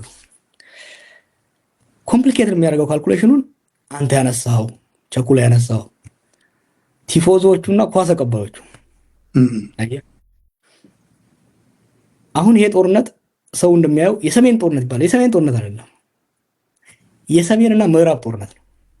ሰሜን ምዕራብ ፕሮባብሊ ምስራቅ በአፋር በኩል አፋርም ሰሜን ነው ብለው፣ ግን የሰሜንና የምዕራብ ነው። ምክንያቱም ሱዳን አሁን የጦርነታችን አካል ነው የሆነችው። ኢትዮጵያ RSFን ትደግፋለች፣ ሳፍ የቡርሃን ደግሞ ህዋትን እና ያንን ጥምረት ይደግፋል። በቀጥታ አሁን እነኛ ያሉ ይሄ አንድ ዋር ቲያትር ነው ሱዳንና ኢትዮጵያ። ከነሱ ጀርባ ደግሞ በዛ ግብፅ አለች፣ ከግብፅ ጀርባ ቱርክና ሳውዲ፣ በዚህ ደግሞ ኤሚሬትና እስራኤል አሉ። አሜሪካና ራሽያ አጫዋች ናቸው እና የዚህ አሰላለፍ ወሳኝ ነው።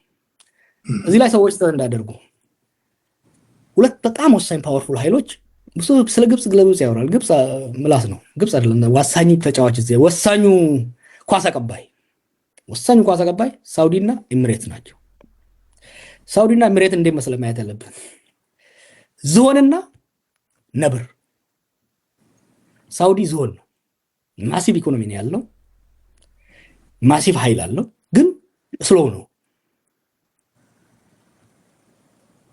ኤሚሬት ኢኮኖሚዋ ያነሰ ነው፣ ሾርት ነው ካልኩሌት የምታደርገው፣ ግን ኤክስትሪምሊ ፈጣን ነች። ድጋፍ ስታመጣ የሳውዲ ኢንስቲቱሽናል ነው፣ ቀስ ብሎ ነው የሚሰጥህ፣ ትልቅ ነው የሚሰጥህ፣ ግን ጊዜ ወስዶብህ ነው። ኤሚሬት ግን ኦቨርናይት ነው የሚሰጥህ። የትግራይ ጦርነት ላይ ዲሳይሲቭ የሆኑት ለምንድን ነው? የተፈለገውን ጦር መሳሪያ ተተኳሽና የሰው ኃይል በ24 ሰዓት ውስጥ ነው የሚያመጣልህ። የሳውዲ ግን ወራት ሊፈጅብህ ይችላል።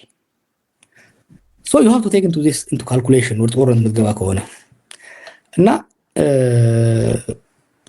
ጀነራል ባጫ ባለው ሲናገር ወደ ራሱ ቡድን አደላ እንጂ አንድ ኢንትረስቲንግ አስፔክት አምጥቷል። ወደ ፎል ጦርነት የምንገባ ከሆነ ሆርን ኦፍ አፍሪካ አሁን በምናየው ላይቀጥል ይችላል።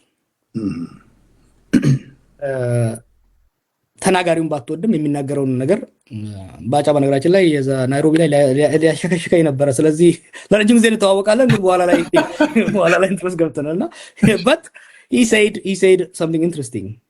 ያው እኛ እናሸንፋለን በሚለው ነው የመጣው። I wouldn't be that sure። ግን ይሄ ጦርነት ከገባ ከባጫ በፊት የኔ ነው ያለው ማን ነው ታውቃለህ? ስዩም መስፍን ነው። ስዩም መስፍን ገና I think 2019 አካባቢ ላይ ወደ ጦርነት የምንገባ ከሆነ ይሄ ናሽናል ጦርነት ሳይሆን ሪጂናል ነው ብሎ ነበር። ያኔ ፕሮፌቲክ ነበር። ከስዬ በፊት ስዩም ብሎታል። ስዬም ደግመው እና አሁንም እነዚህ ጦርነት የቆዩ ሰዎች እኮ ጦርነትን ይረዳሉ። አንዱ የአብይ ችግር እኮ ጦርነትን እግሩ አይከላከሉትም እንጂ ተዋግቶም አዋግቶ አላየም። እንደነኚህ እንደ ጦርነት ጠገብ ጀነራሎችና የፖለቲካ ሰዎችና ወደ ጦርነት የምንገባ ከሆነ ለምን ነው ውስብስብ ማድረግብህ? ይህ ቀላል ይሄ እከሌ ያሸንፋል እከሌ የሚያሸንፈው ነገር ካልኩሌሽን እንዳንገባ። ጦርነቱ የምንገባ ከሆነ ሶስት ውጤት መጠበቅ አለብን። ወይ አብይ እንዳሰበው በአጭር ጊዜ ዋና ደርምሶ በተለይ አመራር መግደል ከቻለ እሱ ያለውን ፓወር አንደርስታንድ ማድረግ የለብህም። የኤሚሬትስ ቦሳሶም ያለው ሌላም ቦታ ያለው ለሱዳን ለኢትዮጵያም ባህር ዳርና ቢሾፍቱ ላይ በጣም ከፍተኛ የሆነ ተተኳሽና የኤር ፓወር ላይ ኮምፓረብል አይደሉም ሁለቱ ሳይዶች። የድሮን ዋርፌር ደግሞ ቀላል አይደለም። አንድ እሱ። ሁለተኛ በእግረኛ ከሆነ የትግራይ እግረኛ በጣም ጠንካራ ነው። የኤርትራ ቀጥታ የሚገባ ከሆነ በእግረኛ በጣም ጠንካራ ነው የሚሆኑት። ስለዚህ አብይ ኦቨርዌልሚንግ ሾክ ኤንድ ኦ የሚሉ አሜሪካኖች የሚሉት ኦቨርዌልሚንግ ፎርስ ተጠቅሞ መጀመሪያ አካባቢ ይሄ ትግራይ ላይ ያደረገውን አይነት ኦቨርዌልም ካደረጋቸው እንትን የሚያደርግበት እድል ሊፈጠር ይችላል።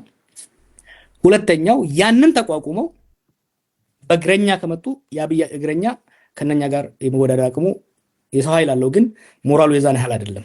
ሞራል ላይ በነገራችን ላይ በዘመናዊ ጦርነት ግን አሁን እግረኛ ያን ያህል በድሮን ዘመን እሱንም ቻሌንጅ ላርግ ኢራኑ መሰዳት በመጀመሪያው እኮ ምን ነው 72 ሰዓት ነው ኤር ዲፌንስዋን ዲስትሮይ ያደረጉት አይደለም እንደ አሜሪካና እስራኤል። yes 6 ወር ሊሆን ነው። ምክንያቱም እግረኛ መግባት አልቻለም ኢራን ላይ ቫስት የሆነ ጂኦግራፊው በጣም ከባድ የሆነ ከፍተኛ ጦር አላት እግረኛ፣ ግን ከፍተኛ ሊሞት የተዘጋጀ ጦር አላት። በእግር መግባት አልፈለጉም፣ እስካሁንም አልቻሉም እነኞች እና አንድ ነው ለማለት ነው። እግረኛ ስቲል አስፈላጊ ነው። እግረኛ ኃይል ስቲል አስፈላጊ ነው። ለዚህ ነው ውጤቱን መገመት የሚከብደው። ለዛ ነው አቮይድ ማድረጉ የተሻለ ነው። የምንገባበት ከሆነ የምንገባበት ልናቁ። ሶስተኛው እንግዲህ አንዱ አብይ በአንዴ ማሸነፍ፣ ሁለተኛ እነኛ በመለሶ ማጥቃት መጥተው አዲስ አበባ መቆጣጠር፣ ሶስተኛው ፕሮሎንግድ ፕሮታክትድ ጦርነት ውስጥ ሶስተኛው ነው ትልቅ ላይክ ሊሆን የሚችለው ፕሮትራክትድ ጦርነት ውስጥ ልንገባ የምንችልበት እድል ሰፊ ነው እና አቮይድ ማድረጉ ነው። ባለፈው ባደረኩት ኢንተርቪው እስካሁን ለምን ጦርነት አልገቡት የሚለው ላይ እኮ ተናግሬያለሁ። እነዚህ ካልኩሌት ያደርጋሉ። በተለይ ደግሞ ተሞካክረዋል። አየህ 2 ዓመት ስለተሞካከሩ አሁን ይተዋወቃሉ። የህዝብ ድጋፍ አለመኖሩ፣ የወታደር ሞራል አለመኖሩ ብቻ ሳይሆን ሶስተኛው ይሄ የድል እርግጠኝነት ሰርቴኒቲ አለመኖሩ በሁለቱም ወገን። አብይ እግረኛው ሙሉ በሙሉ አይተማመንም። ህወሓት የኤርትራ ጦር አብሮ መግባት አለመግባቱ ላይ እርግጠኛ አይደሉም። ሪሜምበር ጽምዶ የሚባለው ኃይል እንመጣለን ነው አብይ ገፍቶ አንድ ላይ ያመጣው ኃይል ነው። ስኖት ስትራቴጂክ የሆነ ፓርትነርሺፕ ሳይሆን የሰርቫይቫል ተደጋግፎ የመትረፍ ኃይል ነውና የኤርትራ ኃይል ጠንካራ ቢሆንም የሰው ኃይል ሪፐልሽ የሚያደርግበት ኃይል የለውም። በትግራይ ጦርነት ውስጥ ኬርፉሊ ካጠናው ጊዜ ወስጄ ነው ያጠናሁት የተሳተፉበትን ጀነራሎች አነጋግሬ ኤርትራ ከመካናይዝድ ያለፈ እግረኛ በጣም ጠንቃቃ ነበረች። ምክንያቱም ያላት የሰው ኃይል አብዛኛው ወጣት ተሰዷል፣ ያለውም ትንሽ ነው። ሶ they have to be preserved። ጦርነትን ደግሞ ለ67 ዓመት ይቆዩበት ስለሆነ they know what to preserve እና አንሰርቴኒቲው ነው እስካሁን ራሱ ጦርነት እንዳይፈነዳ ያቆየን።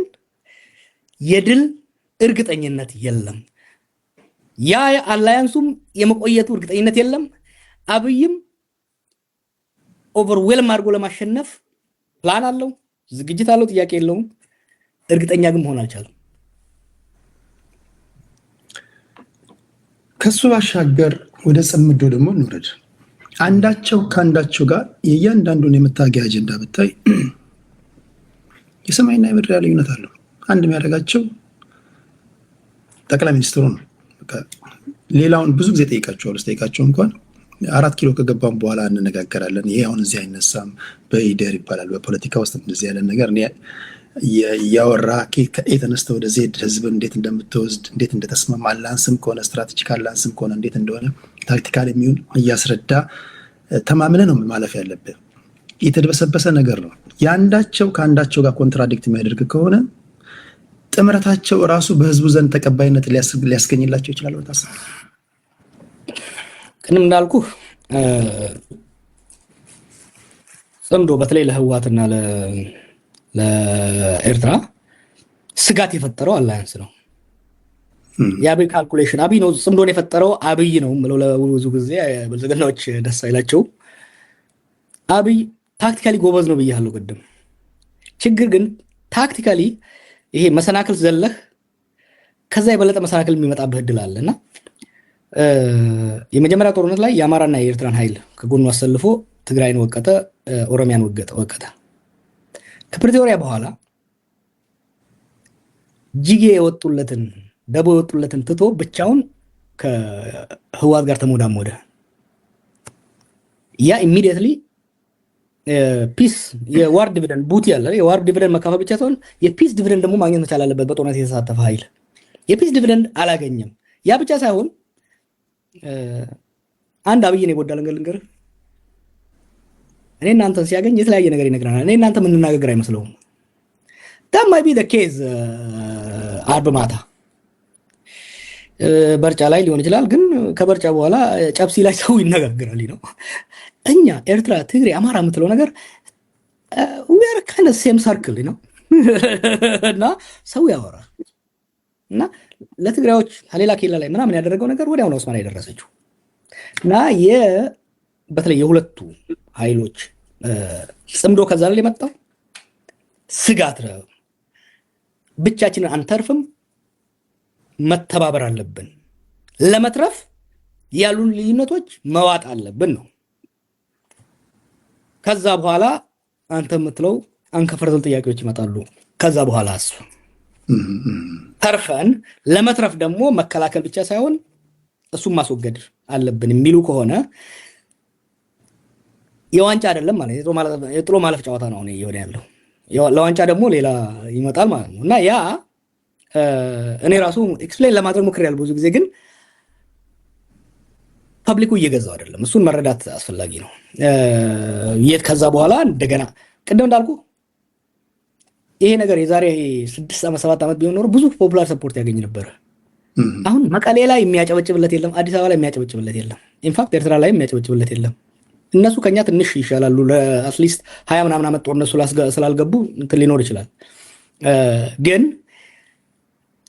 ህዝቡ በስጋት እያነሳ ነው ያለው። ከወዲሁ ደግሞ የምናያቸው አሁን ሰሞኑን ከፋኖች ጋር ንትርክ ውስጥ የከተተኝ ነገር ሪል የሆኑ ኢሹዎች 4 ኪሎ ሳይደርሱ ወደ ግጭት የሚገቡበት እድልም ሊፈጠር ይችላል። ከዛ በኋላማ እንትን ለዚህ ነው ሁሉም ነገር ዛሬ ስምምነት ይደረስ ሳይሆን አትሊስት ዋና ዋና ልዩነቶች መቼና እንዴት ይፈታሉ የሚሉ መካኒዝሞች ላይ ለምሳሌ የዌስተርን ትግራይ ወልቃይት ጉዳይ መቼ ፖስት አብይ ከሆነ በምን አይነት መካኒዝም፣ እስከዛ ደግሞ ጋራንቲው ምንድነው የሚሆነው የሚሉ ነገሮች ላይ ጠለቅ ያለ ስምምነት ደርሶ እነኛ ስምምነቶች ደግሞ ለህዝብ ማቅረብ አስፈላጊ ነው። እስካሁን እዛ ላይ መድረስ አልቻልንም። ገፍተናል ውይይቶች አሉ፣ ግን እዛ ላይ መድረስ አልተቻለም። እሱ ካልተቻለ ምን ያፈጥራል? አንደኛ ሰው ህዝቡ እኔ ለተቃዋሚ ባልደረቦች በተለይ ጠመንጃ ላይ ያዙት መመክረው ኢትዮጵያ ውስጥ ሰው ጦርነት ሰልችቶታል። ጦርነት የሚካሄድ ከሆነ የመጨረሻው ከዛ በኋላ ምንም ጦርነት ለማይኖር ጋራንቲ ካልሰጠው በስተቀር እየተከተልክ ነው። ሰሞኑን አብይ አፈሳ እያደረገ ሴቶች እናቶች እየወጡ በድንጋይ ሚሊሻ እያባሩ እያሉ ነው። ኢትስ ፋሲኔቲንግ ቴዲ ነው። መቀሌና የሆነ ከተማ ላይ አይ ቲንክ አርሲ ውስጥ ይሁን ሀረርጌ ውስጥ ተመሳሳይ ኢንሲደንት ትዝ ይልሃል። መቀሌ ላይ ዛሬ ወር አካባቢ ነው 2 ወር አካባቢ ሚሊሻዎች ሰው ወጣት ሊወስዱ ሲሉ ቤተሰብ ብሎ ሰፈር ሁሉ ወጥቶ ሲያባራቸው ኦልሞስት ተመሳሳይ ነገር ኦሮሚያ ውስጥ ያለ ሻሸመኔ ነው። ኤግዛክትሊ አይተዋል ያ ቪዲዮ። ኢትስ ፋሲኔቲንግ እንደ ኢንካሬጂንግ ሰላም ለሚወደው ህዝብ። ምክንያቱም ሰው ሀገሩን አለመውደድ አይደለም፣ አብይንም አለመደገፍ አይደለም፣ መናችን ላይ ህዋትን አለመደገፍ አይደለም። ኢስ ዋር ፋቲግ ጦርነት ሰው ሰልችቶታል። እና ሰው ለጦርነት እድል እንዲሰጥ እንዲደግፍ ከፈለክ አንደኛ ጦርነት የግድ አስፈላጊ መሆኑን ማሳየት አለበት። ሁለተኛ ይሄ የመጨረሻው ጦርነት ነው ብለህ ልታሳመነው ትችላለህ። እዛ ላይ ተደርሷል ኖ ሹር። ወለጋ ሆሮ ጉድሩ እስኪ እዛ እንሂድ። ከሰሞኑ እኔንም በተወሰነ መንገድ ጭቅጭቅ ውስጥ የከተተኝ ከደጋፊዎች ጋር አንተም እንደዚህ የገባበት ስታገባ የአፋብን ሊቀመንበር አስረስ ማረ ዳምጤ የወለጋ ፋኖ እና የቢዛሞ አንድ ላይ አይሻ ፋኖ ብለን አላንስ ፈጥረን የራሳችን ፋኖ ነው። ጀዋር መሐመድ የሚናገረው ንግግር ከሱ ማይጠበቅ ከየት እንዳመጣው ማይታወቅ በጣም የሚያሳዝን ውሸት ነው የተናገረው። ጀነራል የሚገደለው እኛ ነን፣ ብርም የማረክ ነው እኛ ነን። የጀዋር ንግግር እንደውም ለገዢው ፓርቲ አንዳንድ ጊዜ እንደውም ንግግሩና ከቅርብ ጊዜ ወዲህ ትንታኔው ከሲቹዌሽን ሩም ሆኖ የሚያን እስኪመስል ድረስ ገዢው እንጂ የራሳችን ፋኖ ነው የስም የማጥላላት ነገር ነው ብሎ ወቀሳ አቅርቦባል። ምን ትላለህ ጀዋር? እኔ ያደው ነው ካየሁ በዚህ በወለጋ ፋኖ ላይ ሪፖርት ጽፌያለሁ። ባለፈው 1 ዓመት 6 ወር ብዙ ኢንቨስቲጌሽኖች በወንጀሎች ላይ፣ በማፊያ ቡድኖች ላይ፣ በተለያዩ ቡድኖች ላይ አድማጮች ማወቅ ያለባቸው ይሄ ወለጋ ፋኖ የመጀመሪያው አይደለም ስጽፍ። ወለጋ ላይ ሲንቀሳቀስ የነበረ መንግስት ያደራጀው ሸኔ ጽፌበታለሁ። አርሲ ላይ ሲንቀሳቀስ የነበረ መንግስት ያደራጀው ፋኖን ጽፌበታለሁ። ምስራቅ ሸዋ አካባቢ ሳትከታተል አልቀርም ጫት ከሐረርጌ ሲመጣ ሾፌሮች ሲገል የነበረ ከአዳማ ከተማ ማፊያ ጋር የተያያዘ ከኦሮሞ ነጻነት ጦር የተገነጠለ ኃይል እንደነበረ በምርመራ ደርሰንበት አጋልጠን መንገዱ ሰላም ሆኗል። ኢትዮጵያ ውስጥ እንዳልኩ አንድ ተስፋ የሚሰጥ ነገር ምንድነው? መንግስት ውስጥም አማጺ ውስጥም ጦርነት የሰለቸው ሌብነት፣ ዘረፋ የሰለቸው ኃይል እየመጣ ነው። እኔ ከነሱ ጋር እየሰራው ነው። የወለጋውን ላምጣለ ህዝብ የሚያውቀው ላምጣ።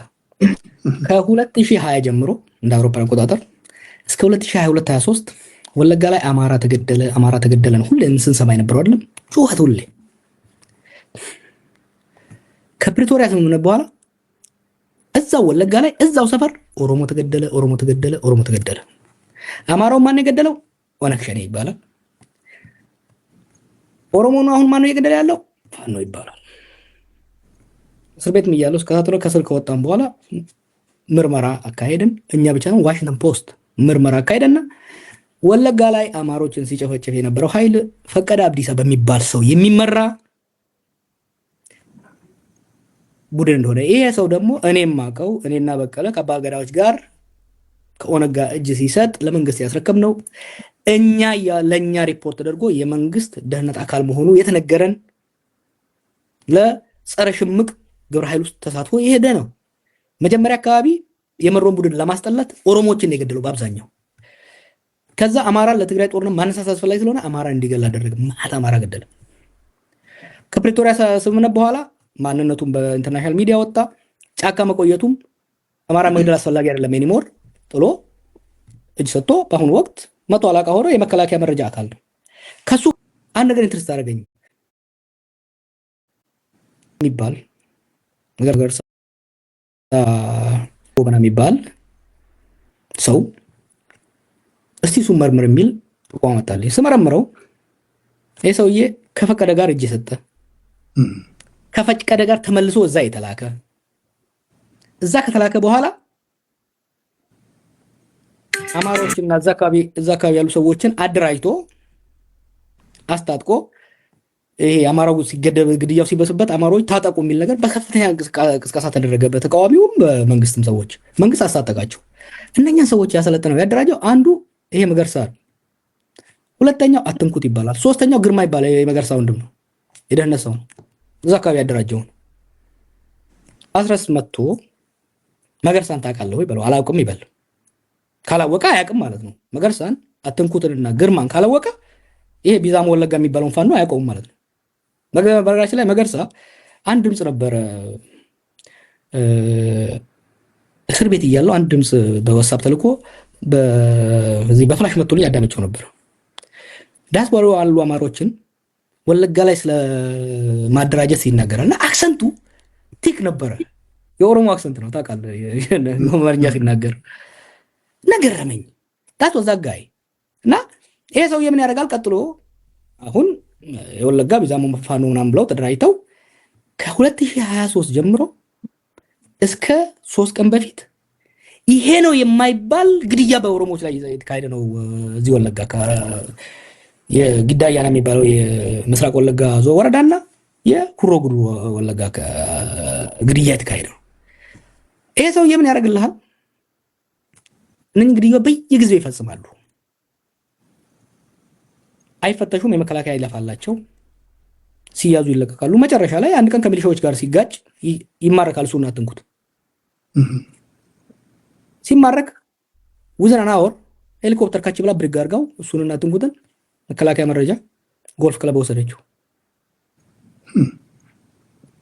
ይሄንን ፋኖ አይደለም ይበሉኝ እነሱ ወጣው ለ5 ዓመት የዚህ ቡድን አሰልጣኝ ዋና አሰልጣኝ አይደለም ይበሉ እነሱ እና ይሄንን ኤክስፖዝ አድርገን ስንል የነበረው ይሄ በነገራችን ላይ አማራ ክልል ላይ ያለው ፋኖ ተከርተው ጦርነት የገቡት ብዬ ተደጋግሜ ተናግሬያለሁ። ላለፉት 1 ዓመት እና ከዛ በላይ ለፋኖ ደጋፊዎች፣ ለአማራ ምሁራኖች ይሄን የወለጋን ኃይል ወይ ሲቪል እንዳይገል ሃይበሉት በእናንተ ቁጥጥር ስር ካለ፣ አለበለዚያ በግልጽ ራሳችሁን አርቁ። ምክንያቱም ዜጎችን ከመግደል ባለፈ የስርዓቱ ሁለቱን ህዝቦች እያጋጨ በሁለቱ ፖለቲካ ኃይሎች ላይ መካከል ሊኖር የሚችል ጥምረትን ለማክሸፍ እየተጠቀመበት ነው። ከዛ ወዲህ ባደረኩ ምርመራ 100% እዛ አካባቢ ያለውን ኦፕሬሽን እነሱ እንደሚያደርጉት የትላንትናው የጀነራሉ ሶፊስቲኬትድ ሊሆን ይችላል። አሁን የብር ዘረፋው ልንገር፣ ጦርነት ነበር እዛ አካባቢ ባለፈው። አውሎ በሰደም መከላከያ ምን ይላል? እዚህ ከተማ ያለ ብር በሙሉ መውጣት አለበት ይላል። ሁለቱም ባንካው የባንክ ገንዘብ ካሽ በሙሉ መውጣት አለበት ይላል። 70 ሚሊዮን ብር በግምጃ ቤት ያለ መሳሪያ በሙሉ መውጣት አለበት ይላል። አማጺ ከተማውን ሊመታ ነው ምናምን በሚል ይጭንና ይሄዳል። ወዴት? ወደ ነቀምት ከተማ ነው የሚሄደው። መንገድ ላይ ሲደርስ ጫካ ቦታ ላይ የተወሰኑ ያደፈጡ ሽፍቶቹ ያሉበት ከአጃቢ መከላከያዎች ውስጥ ባንከሮቹን ግንባን ግንባላቸውን አሏቸው። አንድ ኦዲተርና አንድ ዳይሬክተር የብራንች ማኔጀር ማለት ነው። ያን ብርና መሳሪያ ይዘው ሄዱ በኋላ ብዙ ኮንፊርም የሚያደርግልህ አንዱ ምን እንዳደረገ ታውቃለህ? ወንዝ ሞላባቸው። በአምቡላንስ ነው ብሩን ይዘው የሄዱት፣ ብሩንና መሳሪያውን። ከ2 ሰዓት በላይ ቆሙ። ድሮን ሄዳ አይታቸው አትምቱ ነው የተባሉት።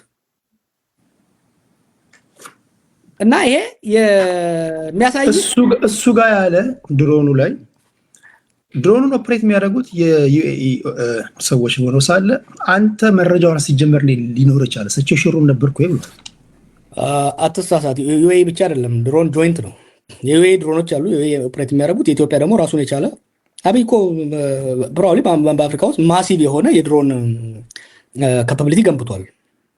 ያለ የኤሚሬቱ ሃይ ካፓሲቲ ስለሆነ ካፓሲቲውን መልቲፕላይ ያደርጋል እንጂ ኢትዮጵያኖች አሉ እኮ ብዙ ራሱን የቻለ ኮማንድ እኮ ነው የድሮን ኮማንድ። በአሁኑ ጊዜ እንዴት አወቀው ለሚለው ምንጭን አልሰጥህም፣ ግን እንደገና ያሳይሃለሁ። ቴክኒካል ኤቪደንሶቹን አለኝ። ምንጭን ለማቃጠል እንትን አላደርግም።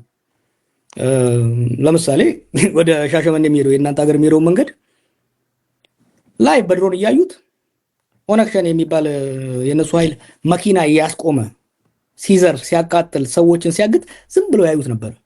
ቪዲዮን አገኘሁት፣ ለቀዋለሁ አልኳቸው፣ አቆሙት። ሶ ሀብ ነው ኢንተረስት እንትን ላይ እኔ ይኸውልህ ለምን መሰለው ለሁለት ምክንያት ነው ይሄንን ነገር ፈከስ ያደረኩት። አንዱ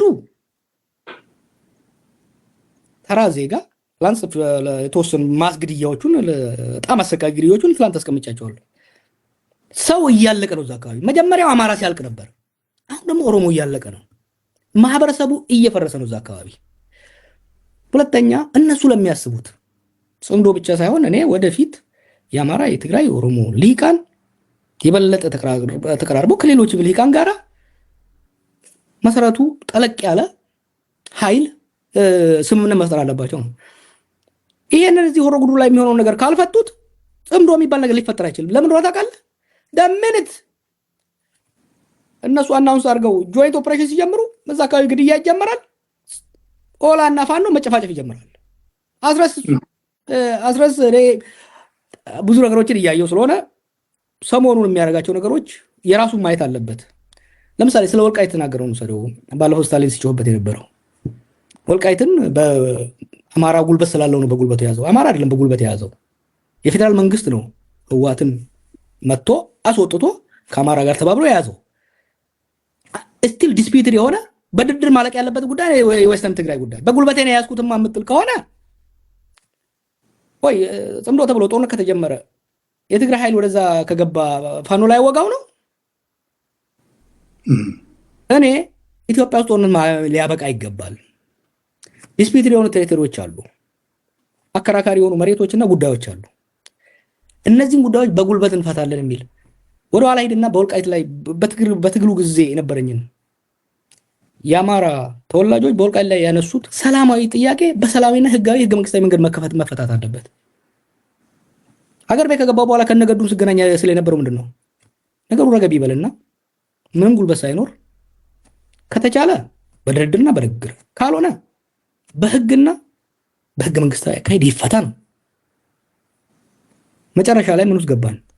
ወልቃይት የአብይ ካርዱ ነች። ልክ እና የወለጋም ላይ ያለው ነገር ወደፊት ለምናደርጋቸው ትብብሮች አደጋ አላቸው። ላቅ ሲልም ለሀገር አንድነትና ለህዝቦች ሰላም ከፍተኛ አደጋ ያለው ነገር ነው እና ወይ ይህ ኃይል አሁንም መንግስት የሚመዘውረው መሆኑን አምነው ሊያጸዱት ይገባል። እነመሮ ተሸወዱ። ለረጅም ጊዜ ልንገር፣ ፈቀደ አብዲሳ እስር ቤት ሆነ መረጃ እየሰጠናቸው ፈቀደ አብዲሳ መንግስት የላከው መሆኑን በነገራችን ላይ አሁንም እነ ዳውድ እኮ ፈቀደን ታጋይ ነው ብሎ ነው የሚያስቡት።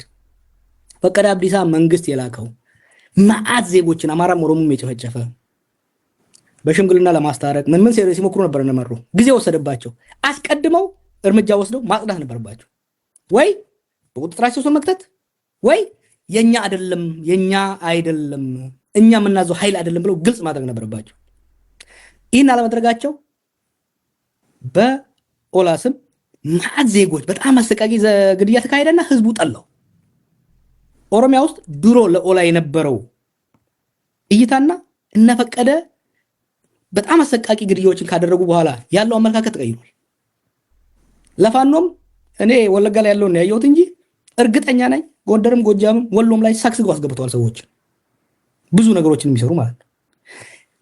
አማጺ ባለፈው ከአንተ ጋር ስንወያይ አማጺ ሊያሸንፍ የሚችለው ከአገዛዝ የበለጠ የሞራል ልዕልና ሊኖረው ሲችል በህዝብ ፊት ለፊት ለህዝቦችን መብት የህዝቦችን ሰላም ለራሱ ሳይበላ ህዝብ የሚያበላ እንጂ ከህዝብ አፍ ቀምጦ የሚበላ ከሆነ ዜጎችን ከግድያ የሚታደግ እንጂ ዜጎችን የሚገሉ ነው ከታየ ምንም ያህል እውነተኛ ኮዝ ቢኖርህ ስቴት ያሸንፋል። ስቴት ኢዝ ሞንስተር ኢንቲቲ እና ፋኖች ለራሳቸው ሲሉ ለኔ ለኦሮሞ ምናምን ሲሉ አይደለም ለራሳቸው ሲሉ ከኦላ ተማሩ። አንዱ እዛ ሀገር ምናምን ኦላ they learn the hard way ሰክስገውባቸው መጨረሻ ላይ አስወጥተው መሳሪያዎቻቸውና ይዛቸው ስንት ነገር ዳሜጅ ካደረጉባቸው በኋላ ወጡ። መንግስት በኦላ ውስጥ የሰገዘገው ኃይል ከወጣ በኋላ ኦሮሚያ ውስጥ ግድያ፣ ወለጋ ላይ የአማራ ሞት እነ ፈቀደ ከወጡ በኋላ የአማራ ሞት ቆመ። ሰምተህ ታውቃለህ? የለም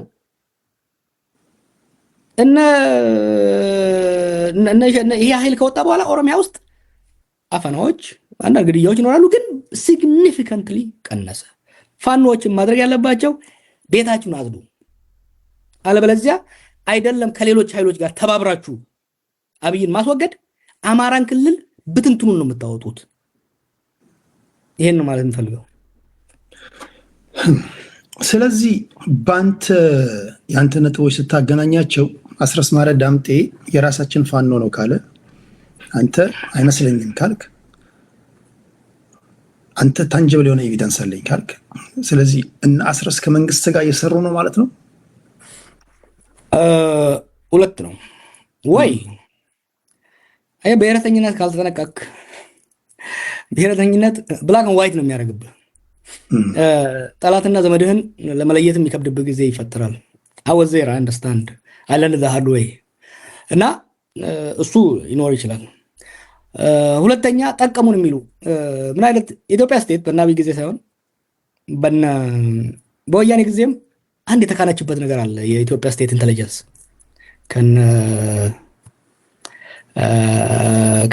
ከንጉሱ ጊዜ ጀምሮ አማጽያንን የሚጫወቱባቸው ጌም ክራፍቱን በጣም እየጨመሩት መጥተዋል እና ኤርትራ ላይ ኦነግ እያለ ምን እንዳደረጉት ልንገርህ። እነሱ ሪክሩት የሚያደርጓቸውን ሰዎች ገልብጠው ደብል ኤጀንት ያደርጓቸዋል። ኦነግ ኤርትራ አሰልጥኗቸው የሚመጡ ሰዎች በሙሉ አቀባበል ነበር የሚዘጋጅላቸው። በቦራም ሲገቡ አቀባበል፣ በሱዳንም ሲገቡ አቀባበል፣ በጅቡቲም ሲገቡ አቀባበል። ምክንያቱም እንዲሰለጥኑ የሚልካቸውና የሚቀበላቸው የጌታቸው አሰፋ ሰው ነበር። በቀይሮ ጊዜ ግርማ ጥሩ ነው የሚባል ልጅ ነበር እና የኦነግ አመራርም ያውቃል ዴይቶት ሁለት እንትን አላቸው። አንድ ወደዛ ስጥና ሁለት ወደኛ አምጣ የሚል ኮንሰፕት ነበራቸውና መስሏቸዋል። መጨረሻ ላይ ሰውየው ፉል ፍሌጅድ ኢንተለጀንስ ኦፊሰር ሆኖ ሲሰራ ቆይቶ እኛ ደረስንበት። ለእኛ አድቫንቴጅ የነበረው ምንድን ነው? ፓራላል ስትራክቸር ከኦፒዲዮ ጋር እየሰራ ስለነበረ ከጌም ውጭ አድርገው ነው የተሳካልን። እና አሁንም እነዚህን ሰዎች ምለው ፋይን፣ እኔን አታምኑኝም፣ ተውት። የወለጋ ፋኖ የሚባለው የእናንተ አካል ከሆነ አንድ እስከዛሬ ለደረገው ግድያ ኃላፊነት መውሰድ አለባቸው። ይሄ ኃይል ከመከላከያ ጋር ተዋግቶ አያውቅም። ኔቨር። ዜጎችን ብቻ ነው የሚገለው። የፈቀደ አብዲሳ ጦር አንድ ቀን ከመከላከያ ተዋግቶ አያውቅም። ዜጎችን ብቻ ነው የሚገለው። እስከዛሬ ለደረገው ወንጀል ኃላፊነት መውሰድ አለባቸው። አሁን ለሚደረገው ወንጀል ኃላፊነት መውሰድ ማስቆም መቻል አለባቸው። ያ ብቻ ሳይሆን ህዝብን ከሚጨርስበት አካባቢ አስወጥተው በቁጥጥራቸው ስር ማስገባት መቻል አለባቸው። በጣም ከፍተኛ ትችት ሲደርስብኝ ነው የነበረው።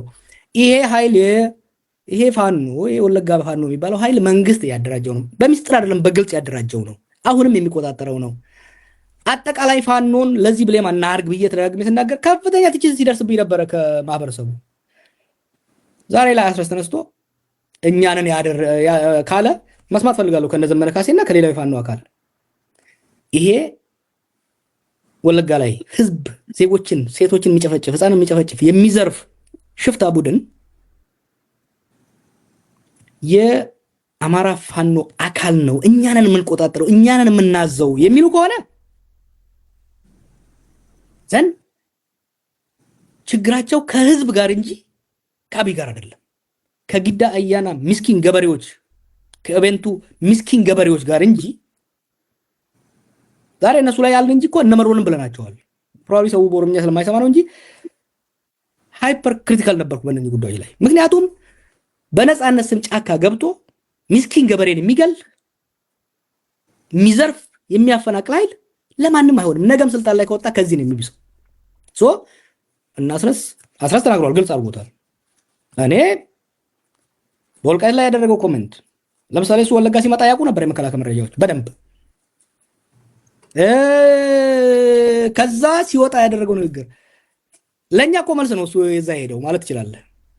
ይሄ ወለጋ ፋኖ እነ መሮ የሚሉትን ነገር ታውቃለህ። ይሄ ወለጋ ፋኖ ሽፍታ መንግስት ያደራጀው ሽፍታ ነው ይላሉ እነሱ።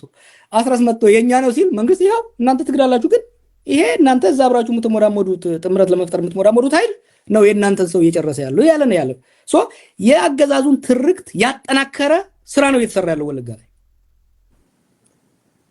አይደለም። ጥምረቱን ሰው በዚህ መልኩ የሚሰራ ጥምረትም አይኖርም። ይሄን ማወቅ መቻል አለባቸው። ኢትስ ኖት ጎይንግ ቱ ወርክ። ኢቭን ለወደፊት ራሱ ሀገር ማስቀጠል ከተፈለገ እንዲህ አይነት ሽፍተኝነትና ወንጀለኝነትን መቃወም፣ በቁጥጥር ስር ካለ መቅጣት። ለምሳሌ ከሁለት ሳምንት በፊት ከፍተኛ ካምፔን አድርገን ነበር ኦሮሚያ ላይ። ሰው ይታፈናል፣ ኦሮሚያ ላይ ሰው ይገደላል። ምንድን ነው ያደረግነው? በአንድ ወረዳ ወይም ቀበሌ ላይ ሰው የሚታፈን ከሆነ ሰው ይልክልናል መረጃውን። ጃልከል የሚባል ሰው ነው እዚህ ሀገር። ኦኬ፣ ለኦላ ሴንትራል ኮማንድ እንዲህ የሚባል ሰው የሚመራ ኃይል በዚህ አይነት ቀበሌ ላይ እንዲህ አይነት ዘረፍ አድርጓል። የእናንተ ኃይል ነው? አዎ የኛ ኃይል ነው ካለ እርምጃ ይወስድበታል። አይ የኛ ኃይል አይደለም ካለ ብራንዱን ይቀማዋል። እኛ ለህዝብ ይሄ የነፃነት ታጋይ ሳይሆን ዘራፊ ሽፍታ ነው እንላለን። ጋዝዋት የሰላሌ መንገድ አሊዶሮ የምትባለው አብዩ ሲናገር ሰምታታል። እቺ ወደ ጎጃም የምትሄደው መንገድ ሰላሌ ላይ በየቀኑ ሰው ይዘረፍ ነበረ፣ ይታገት ነበረ። አንድ ሰው አልታገተም ይሄን ዘመቻ ካደረግን በኋላ። ዋይ ቢኮዝ እነኚህ ሽፍቶች ከመንግስት ሴኩሪቲ ጋር ሆነው አማጽያንን ለማጥላላት የሚያደርጉት ነገር እንደሆነ ስለምናውቅ ነው። ሶ እነዚህ አማራ ውስጥ የሚንቀሳቀሱ ኃይሎችም ለአማራ ህዝብም ሆነ ለሌላው ህዝብ የሚያስቡ ከሆነ ቤታቸውን ማጽዳት አለባቸው። አስረስ ማረ ዳምጤ ቃል አቀባይ ነው፣ ስፖክስ ፐርሰን ነው። እሱ የኛ ነው ካለ አንተ የእናንተ የነሱ አለመሆናቸውን ተናግረሃል። አይ የኛ ነው ብሎ ኮንፍሮንት ካደረጉ መጨረሻ ላይ ምን የምትወስደው እርምጃ አለ? የምታሳየው ነገር አለ? በእጅ ያለ ኤቪደንስ አለ? ለህዝቡ ማወቅ አለበት ብለህ የምታወጣው ነገር አለ ወይስ ምን እንደምትወስደው የምታደርገው ነገር? ማስረጃም እናወጣለን። ከዛ የበለጠ ግን የፖለቲካ ኃላፊነት አለ። ማስረጃውን እናወጣዋለን፣ ምንም ጥያቄ የለውም። ኢንፋክት እነሱን የሚጎዳቸው ያ ማስረጃ አይደለም። ይሄ ወለጋ ላይ የሚንቀሳቀስ ፋኖ የኛ ነው ካሉ ፖለቲካ ኪሳራው ቀላል አይሆንባቸውም። ምክንያቱም እዛ አካባቢ እየተደረገ ያለው ወንጀል እየተደረገ ያለው ውንብድና አይደለም ለነፃነትና ለእኩልነት እታገላለሁ ተገፍቻለሁ ከሚል ኃይል ሽፍታ አያደርገውም። ተራ ሽፍታ የድሮ በደርግ ጊዜ የሚንቀሳቀስ ሽፍታ አላለም የማያደርገው ነገር እያደረጉ ያሉት አንደኛ መንግስት አማጽያኖችን የሚከስባቸው የውንብድናና የአሸባሪነት የሚያረጋግጥ ነው የሚሆነው። ሁለተኛ ከኦሮሞ ኃይሎች ጋር ብቻ አይደለም ወለጋ ላይ ንጹሃን እያለቁ የህዋትም ሆነ የኤርትራ ኃይል ከፋኖ ጋር ሊጣመር አይችልም። let's be very clear ተባብሮ ኦሮሞን ለመውጋት የሚፈልግ ኃይል አይኖርም። ተባብሮም አማራን ሊወጋ የሚፈልግ ኃይል አይኖርም። ይሄ ተሞክሯል፣ የማይሰራ ነገር ነው ወደፊት። ስለዚህ ትብብር የሚፈልጉ ከሆነ ከሌሎች ኃይሎች ጋር ክሊር ማድረግ መቻል አለባቸው። እነመሮም አማራን የሚገል ኃይል ማጥፋት ነበረባቸው፣ አጥፍተውታል።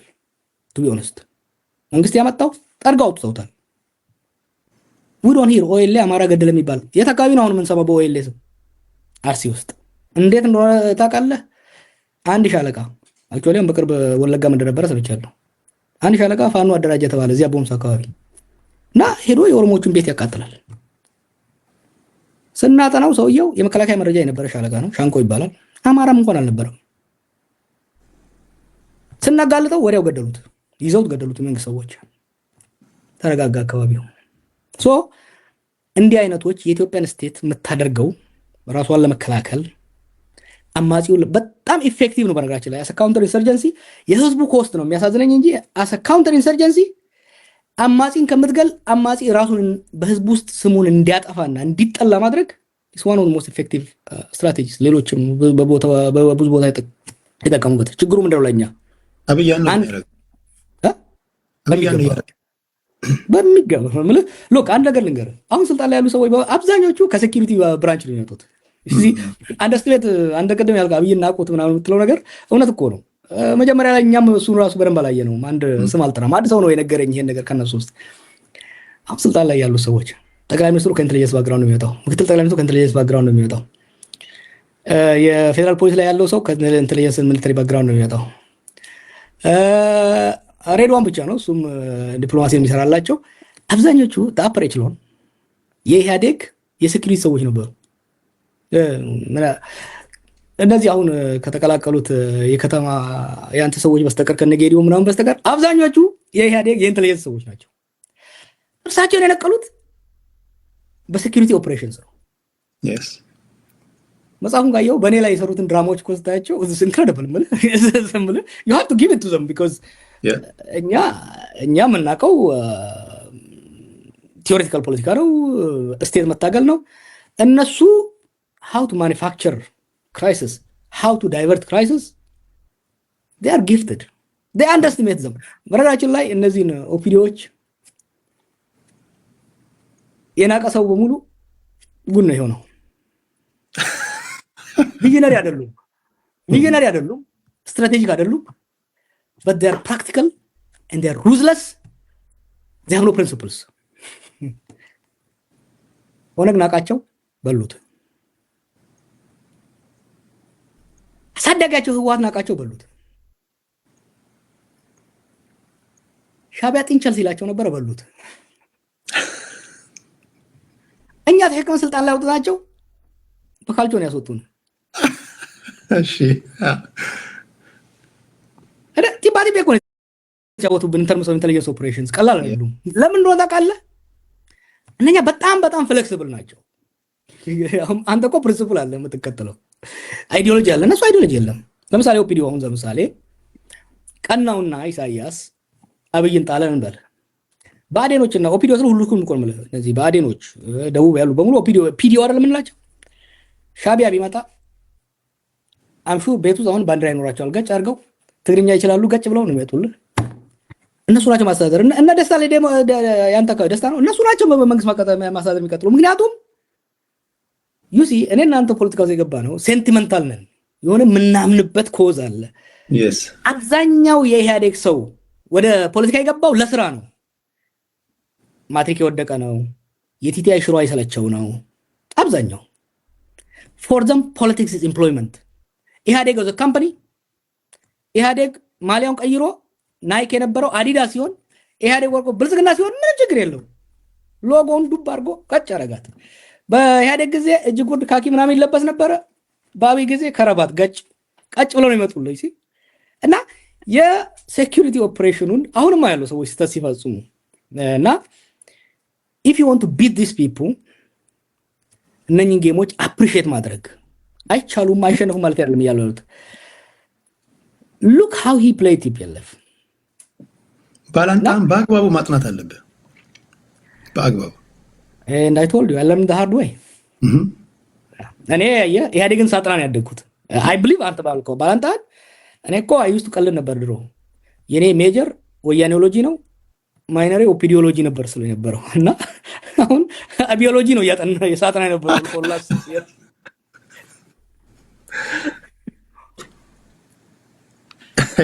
ይሄ ነው ብዙ ጊዜ እንደዚህ አይነት ነገሮች አሉ፣ አንደርስቲሜት የማድረግ ነገሮች። ኦኬ አንድ ከአብሮነት እየጨረስኩ ነው። ብዙ አልይዘም። አብሮነት ለኢትዮጵያ በአጭር ጊዜ ጠቅላይ ሚኒስትሩን በሲቪል ዲስኦቢዲየንስ እናንበረክካለን የሚል ስብስብ ነበር የደረሰው ሰው። ጥሩ ውይይቶች ብዙ ውጤቶች መጥተዋል። አንዱ የነበረው ዓላማው ምንድነው? ዳግሜስ የነበረው ኢትዮጵያን ፖስት አብይ ማሰብ ያስፈልጋል። ዛሬም ይሁን ነገ ተነገ ወዲያ መውደቁ አይቀርም።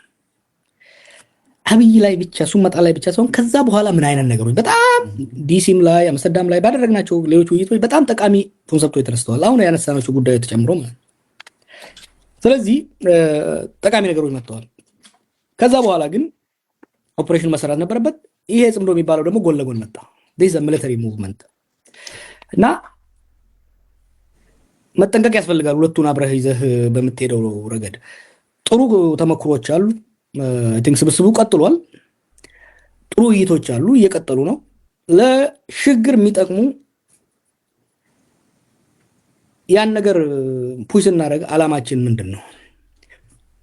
the day after አብይ ኢትዮጵያ ምን ትመስላለች የሚለውን ነው በደንብ የተወያየን። ጥሩ ዶክመንቶች ፕሮዲዩስ አድርገናል፣ ወደፊት የሚጠቅሙ። አላማው አብይን በአጭር ጊዜ መጣል አልነበረም። አንዳንድ ሰዎች በዛ ገማሉ ካሉት በአጭር ጊዜም ይሁን ረጅም ዛሬም ይውደቅ ነገ ተነገ ወዲያ ሳምንት ይሁን የዛሬ ዓመት የዛሬ 10 ዓመት the day after የሚኖረው የፖለቲካ አሰላለፍ ያሉ ልዩነቶችን የምንፈታበት የደቀ ኢኮኖሚውን ሪከቨር የምናደርግበት ቅድም ብያለሁ አገር መንግስት ተዳክሟል። ይህን አገር መንግስት መልሰን የምናቋቁምበት የዚህ ትውልድ ትልቁ ኃላፊነት እኔም ወደ ፖለቲካ አንዱ የመለሰኝ ኢትዮጵያ ስለ ስቴቱን ከአብይ መታደግ ፖስት አብይ ኢትዮጵያ ስቴት መኖር ማስቻሉ ወሳኝ ነው። አንዳንዶች ይህን ቀልድ ይመስላቸዋል። የዛሬ 8 ዓመት ላይ ኢትዮጵያ ብትፈርስ ኦሮሚያ፣ ትግራይ ምናምን ይወጣ ይችላል። ዛሬ እንደዛ አይደለም። ወረዳ በወረዳ ነው በትንትን የሚወጣው። የዛሬ ከእስር ቤት ወጥቼ ትግራይ ኤሊቶችን ሳናግራቸው ሶ ሹር ከፍተኛ ዲፕሎማቲክ ሰፖርት ነበራቸው። ፈረንጅ በሙሉ ትግራይ እንደ ስቴት ይል ነበረ። ፈረንጆቹ መጀመሪያ ቻሌንጅ ያደረኩት ከእስር ቤት ስወጣ ትግራይና ኢትዮጵያ የምትሉትን ነገር are you ready to shoulder responsibility of an independent ትግራይ? have you thought about it? ከወያኔ በላይ ወያኔ የሆኑ ፈረንጆች ነበሩ ያኔ። እኔ ትግራይ ህዝብ ትግል ደግፋለሁ፣ ሲምፓታይዘር ነኝ። ግን ነገ የሚሆነውን ነገር ማየት መቻል አለብን።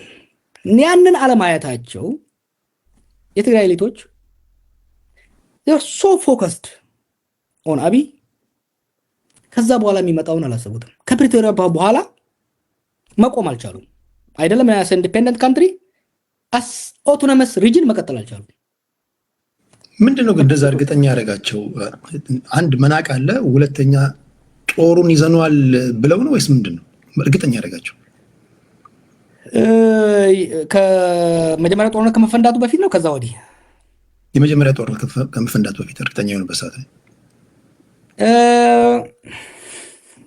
ልክ እና አስረስ እርግጠኛ የሆኑበት ምክንያት እኔ ኢትዮጵያን ስቴት ድሮ በቲዮሪ ነው የማውቃት። በ17 ዓመት ነው የወጣሁት እና ቲዮሪውን ጠጥቼው የኢትዮጵያን ታሪክ ከዘመነ መሳፍንት ጀምሮ ኦክስፎርድ ሄጄ ያጠናሁት እና አይቶት አይ ኒው ኢት ሞንስተሩን ያወቅኩት ሆዷ ውስጥ ከገባው ከታሰርኩ በኋላ ነው። እና ኢትዮጵያን ከሩቅ ከስታንፈርድ ሳያት ነበረ። ጠጋ አልኩና ከቦሌ አየኋት። ከዛ ከቃሊቲ ፈርሶ ዋጠችኝና ሆዷ ውስጥ ቁዬ ነው ያየኋት። ኢትዮጵያን ስቴት ኢዝ ኦልድ ሞንስተር ቀጫጫ ቀንጨራ ስቴት ነች። ትዝ ይላል ግን ኢንተርቪው ሳደርግ አንድ ጊዜ ኢትዮጵያን ስቴት ሪዚሊየንት ነች፣ ለመፍረስ ያላት እድል በጣም ሪዚሊየንት ነች። ብዙ ስቴት ቢሆን ይፈርስ ነበር። ኢራንን ውሰድ፣ ግብፅን ውሰድ። ኢራን ማንም ሀገር እንደዚህ ተቀጥቅጦ ሀገር ሆኖ ሊቀጥል አይችልም። አመራርን 80% ገለህበት ሀገር ሆኖ ሊቀጥል አይችልም። ሌላ ሀገር አንድ ሰው ከገደልክ በትንትን ይወጣል። ሪዚሊየንት የሆነው ለምንድን ነው? ኢትስ አን ኦልድ ስቴት፣ ኢትስ አ ፐርሺያን ስቴት። ኢትዮጵያን ስቴት ኢትዮጵያን ስቴት አሁን ከሚታችሁት ውስጥ ነው አይደለም? ታሪኳን ምናምን እንከራከር የለ እኔ እናንተ ብንመጣ 150 ነው 3000 ግን ዲፐር ሩት እንዳላት አስመረስክራለች ባለፉት ዓመታት። አንድ እሱ። ሁለተኛ ኃይለሥላሴ ወድቆ ደርግ መጣ፣ ደርግ ወድቆ ኢህአዴግ መጣ። ኢንስቲቱሽናል ሚሞሪው ቀጥሏል። በተለይ በስቴት ክራፍት አየህ፣ እስር ቤቶኛ ያየሁት እንደው ታውቃለህ፣ ስቴቱ ከስቴቱ ራሳቸውን የማይለዩ አንድ ፕሮባብሊ 5 ሚሊዮን የሚሆኑ ኢትዮጵያኖች አሉ፣ ቢሮክራቶች። እስር ቤት ያለው እስር ቤት እኛን የሚያስተዳድረውን አየሁት። የትግራይ ጦርነት ሲነሳ ሰፍ ብሎ የተነሱት በቃ ጦርነት ለመሄድ ጠባቂዎቻችን እና ለምን እንጀራቸው ከስቴቱ ጋር የተያያዘ ነው። this is something you don't see from far አየህ። እና የህወሓቶች ስልጣን ይዘው አየህ አድቫንቴጅ ነበራቸው። ሬቤል ነበሩ፣ ሲያስተዳድሩ ነበሩ። ወደ ሪቤሊየን ሲመለሱ የተምታታ ሀሳብ ነበረ። እንደ መንግስት የሚያስባሉ፣ አሁንም ቀጥለዋል እኮ እንደ መንግስት የሚያስባሉ፣ እንደ አማጺ የሚያስባሉ፣ ሁለቱም መሆን አልቻሉም። እና እሱ እንዳለ ሆኖ አሁን መለስ ዜናዊ አንድ እሱ ለመኖር የጎዳቸው በጣም ስትራቴጂስት ነው። አሁን ያለው ቲፒኤልኤፍ ስብስብ የተለያዩ ቫሪያብል ገጣጥሞ ፕሪዲክት ማድረግ የሚችል አመራር አለው ብለህ ታስባለህ? ለምሳሌ እዚህ ትክክለኛ ሰዓት ነው ለመደባደብ ብሎ የህዝቡን ልብ ትርታ አንዳንድ ጊዜ ፕራይም ታይም ላይ ካለፉ ማንም ቢጋጫ አትሸነፍም አይደለም። በአሁን ሰዓት ለመደባደብ አስፈላጊ ነው፣ ማሸነፍ እንችላለን ብለው እንደዚህ መተንተን የሚችል ሰው አላቸው ብለህ ታስባለህ? ፕራይም ታይም መሆን አለመሆኑን ለማወቅ ራሱ እኮ ስትራቴጂክ ቲንከር መሆን መቻል አለብህ። አየህ ህወሓት የሁለት ሰዎች ድርጅት ነበረች አለኝ አንድ ለረጅም ጊዜ እኛ ሀገር የቆየ ፈረንጅ ሆነ ጁኒየር ምናምን ነበር በዩኒቨርሲቲ እና it is an institutionalization of two personalities አለኝ። መለስስ ስትሪት ኢንቴሊጀንስ ስትሪት ሌቨል ኢንቴሊጀንስ፣ ስብሐት ነጋስ አሪስቶክራቲክ ኮንስፒረሲስ ሁለቱ ነበሩ። መተካካቱ ላይ ሁለቱ ግን ካልተመጋገቡ ሊቀጥል አይችልም። መለስም ስብሐትም ሲወጡ they made one critical error። ደብረጽዮንን ያመጡት very nice man, very technical man, but እንደ ህወሓት ትራዲሽኑ የህወሓት ትራዲሽን የመለስና ስብሐት ትራዲሽን ያን መሙላት አልቻለም። በሱ አካባቢ ያሉት እሱ የተመረጠው ተጻራሪዎቹ መስማማት ስላልቻሉ ነው አንዱ ለአንዱ። እኛም ልናሸንፋቸው የቻልነው ያችን ተጠቅመን ነው። አብይም እሱን to fullest exploit ያደረገው and he continued to exploit that gap። ያንን መጠቀም አልቻሉም፣ እንትን ማድረግ አልቻሉም እና ያንን ራሱ ማየት አልቻሉም። ከዛ ጻድቃንና ጌታቸው ያንን ለመሙላት ሞከሩ። ሲሪየስ ቲንከሮች ናቸው፣ ምን ጥያቄ የለውም። ግን የቲፒኤልኤፍን ቅድም ያልኩህን ዋን አውራ ዶሮ አለ፣ ብዙ ኮርማዎች አብረው አሉ። ያን መሆን አልቻሉም። ዋን አሞንግ ኢኳል ሆነው ለመውጣት አልቻሉም። እና አሁን ትግራይ ውስጥ የምታየው የክራይሲስ ኦፍ ሊደርሺፕ የነሱ ሰክሰስ የቲፒኤልኤፍ ኢንክሬዲብሊ ሰክሰስፉል ኦርጋናይዜሽን ቬሪ ቬሪ ኢምፕሬሲቭ እኮ ከታይኒ ማይኖሪቲ ኖርዝ ላይ ሆነህ ከዛ ኢንክሬዲብሊ ሶፊስቲኬትድ የሆነ ፖለቲኮ ሚሊተሪ እና ኢንተለጀንስ ኦርጋናይዜሽን ገንብተው ራሻና ሶቪየትና አሜሪካን ተጫውተው ኤርትራን እንደ ቫይሰል ተጠቅመው ስልጣን ይዘው ለረጅም ጊዜ መቆየት የቻሉ በጣም ጠንካራ ሰዎች ናቸው። አሁን ግን ያንን ማድረግ አልቻሉም እና ጦርነቱ አሁን ሲገባ የነሱ ጥንካሬ ነው ወይስ የሌሎቹ? ኖ ንፉጋን ነው የነሱ ክሌቨር መሆናቸው እንዳለ ሆኖ ወደዚህ ከዛ በተዋረደ ያለው ሰው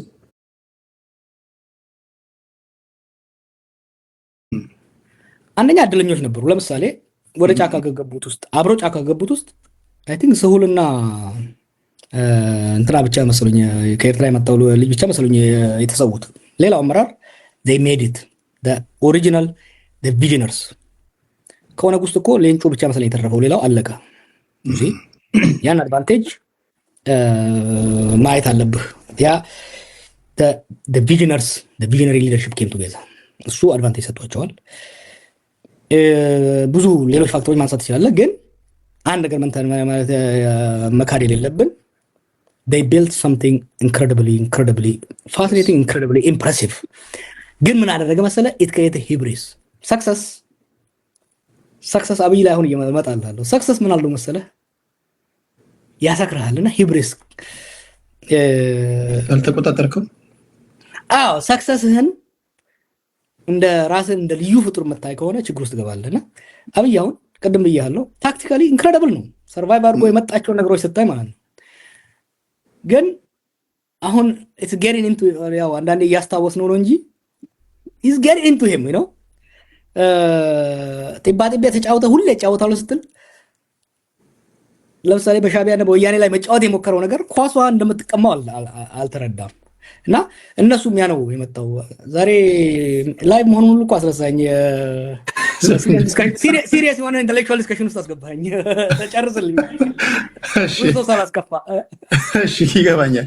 እንቀጥላለን። የመጨረሻ ጆሃር ከሰሞኑ በጣም ቢዚ ነበርክ። በሳውዲ አረቢያ ጉዳይ ላይ የተፈጠረ ነገር ነበርና በጣም በኦሮምኛ በመታደርጉት ውይይት ላይ ከ80,000 ሰው በላይ ሲያደምጣችሁ ነበር። ብዙዎቹ ወዳጆቼ ሲነግሩኝ በጣም የሚገርም ስራ ሰርተሃል፣ በተለይ እነዚህ ወንጀል የፈጸሙ ልጆችን ተከታትሎ በማስያዝ በኩል የሚገርም ስራ እየሰራ ነው ብለው ነግረውኝ ነበርና እስኪ ምን ነበር የተፈጠረው ሳውዲ አረቢያ አካባቢ? ባለፉት ዓመታት የነበረው ጦርነት ብዙ ወጣቶችን ስራ አጦቱና ጦርነቱ ብዙ ወጣቶችን ከሀገር አስወጥቷል እና እነዚህ ወጣቶች በሁለት አቅጣጫ ነው የሚወጡ። አንዶቹ ግማሾቹ በዚህ በሊቢያ አድርገው በሱዳን አድርገው በሊቢያ ወደ አውሮፓ ይሞክራሉ። ሌሎቹ በጅቡቲና በሶማሊያ አድርገው በየመን ወደ ሳውዲ እና ሌላው ሚድል ኢስት ይሞክራሉ። ይሄ ማዕከል ቢዝነስ ተፈጠረ። ምን አይነት ቢዝነስ?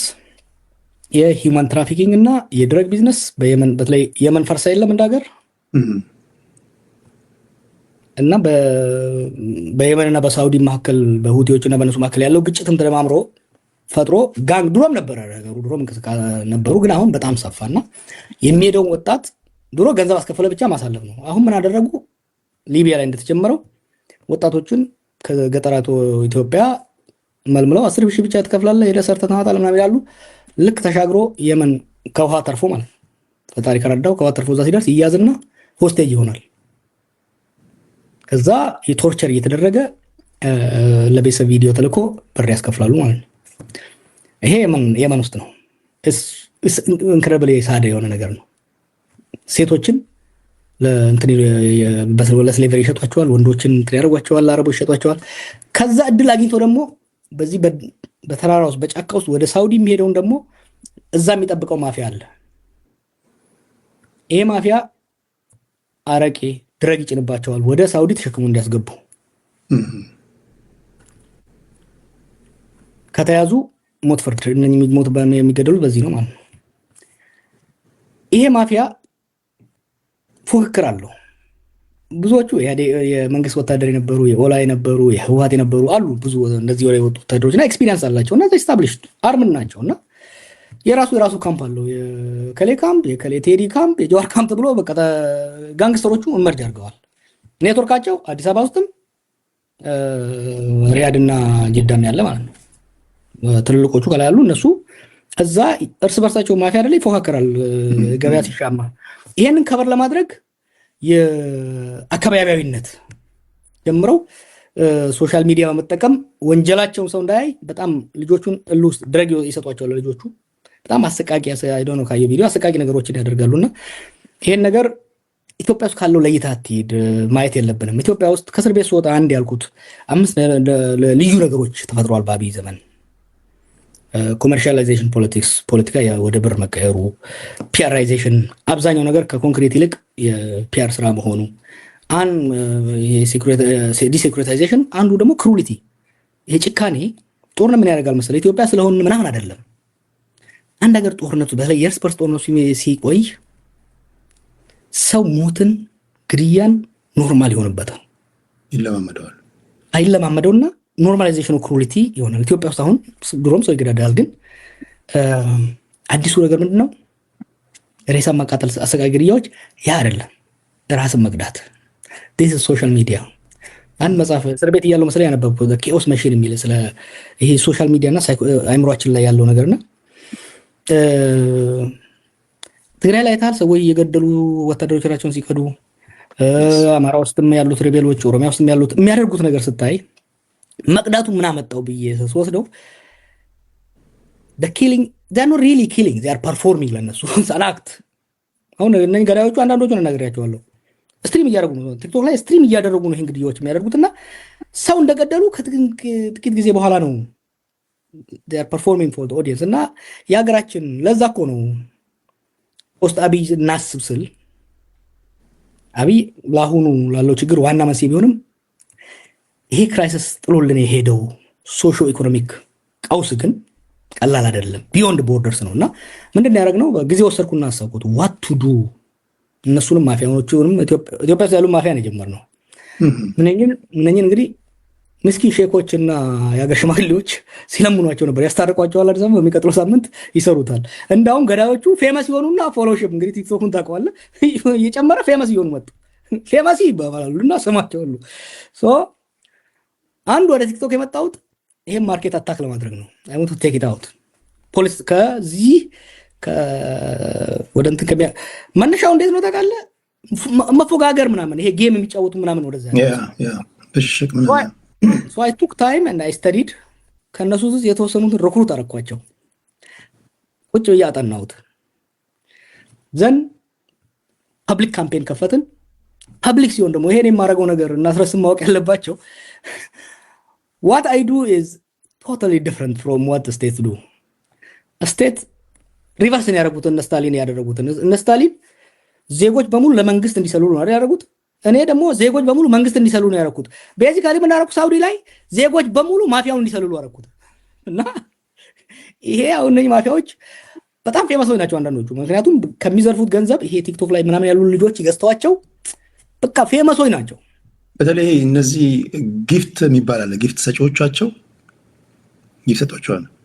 ጊፍት ሰጪዎቻቸው ናቸው ትልቁን ፓወሮቹ። ጊፍት ሰጪዎቹ ደግሞ አየህ ዝም ብሎ ጊፍት አይሰጡም። they enjoy it, it's an entertainment for them እኮ አየህ። ፊልም እንደሚያይ ሰው ነው እና ፊልም እያዩ ፊልም አይታል። ልጅ ሆነን የህንድ ፊልም ምናምን ተጠባቀ ስትቀመጥ አብረህ ታወራለህ። ቋንቋውን ራሱ ብታውቅ ሲመጣ አብረህ ትመጣለህ። ሲያቀብጣቸው ጊፍት እየሰጡ በለው ግደለው ቁረጠው ይላሉ። this more criminal, more responsible than the actual killer። yes so እነዚህ ሰዎች አንድ ባንድ እያጋለጥን ከሳውዲ አውቶሪቲም ጋር ከኤምባሲውም ጋር ከሌሎች ጋር ተስማምተን በምን በለቅማቸው ይሻላል መሰለህ? በራሳቸው መሳሪያቸው ምንድነው? ቲክቶክ ነው ሎኬሽናቸው። ፒክ ተደረጉና ጫካ ውስጥ የቀሩ አሉ። እነሱም አድፍተዋል፣ ጊዜው ይለቀማሉ። ሰው ተረጋጋ እና ይሄ እንዲህ አይነት ነገር የሊቢያው ይቀረናል። ዲፍረንት ዳይሜንሽን ነው፣ ሞር ሶፊስቲኬትድ ነው። ኢትዮጵያ ውስጥ ያሉት ኤሌመንቶችም ፖሊስ እየለቀማቸው ነው እና ይሄ ነው የሰራ ነው። it was something good፣ ግን ብዙ ነገር የተማርኩበት ኦፕሬሽን ነበር። ዋው በጣም ብዙዎቹ ሲያመሰግኑ አይቻለሁ። ቴንክ ዩ ሲሉ አይቻለሁ። ጀዋር መሐመድ ከልብ ነው የማመሰግነው። መጨረሻ ላይ የምትለው ነገር ካለ አንተ በል እንጂ ይሄ መጨረሻችን አይሆንም። በሌሎች ጊዜዎች እንገናኛለን። ስለመጣ ከልብ ነው የማመሰግነው ጀዌ። ቲክቶክ ላይ እስካለን ድረስ ያው እየተባጠሰን እንቀጥላለን። ቲክቶክ ላይ አለ፣ ዩቲዩብ ላይ ነው የመጣው። መጨረሻ ላይ እንደው የምትለው ነገር ካለ በልና ላሰናብት። አንተ አደገኛ ሰው ነህ። ብዙ አለፈለፍከኝ እኮ ረሳሁት። ቁጭ ብለን ኮፊ ሾፕ ቁጭ ብለን ያወራን ነው ያስመሰልከኝና ፍሬንድ ነው ማረጋ ኢንተርቪው መሆን ተነሳና እንደ ፖለቲከኛ ሰው እንደ ፕሮፌሰር አስወራኸኝ። ክላስ ያለው ያስመሰልከኝ እና አደገኛ ነህ እና ሌሎችም ተጠንቀቁላቸዋለሁ ቀጥለው ሲመጡ። እኔም በሚቀጥለው ትንሽ እጠነቀቃለሁ። it was very nice. I enjoyed it. I enjoyed it so much. ኢንተርቪው መሆኑን ሳይሆን ኮንቨርሴሽን ነገር ነው እና ቴንክ ዩ። መልክቴ ቲክቶክ ላይ ላላችሁ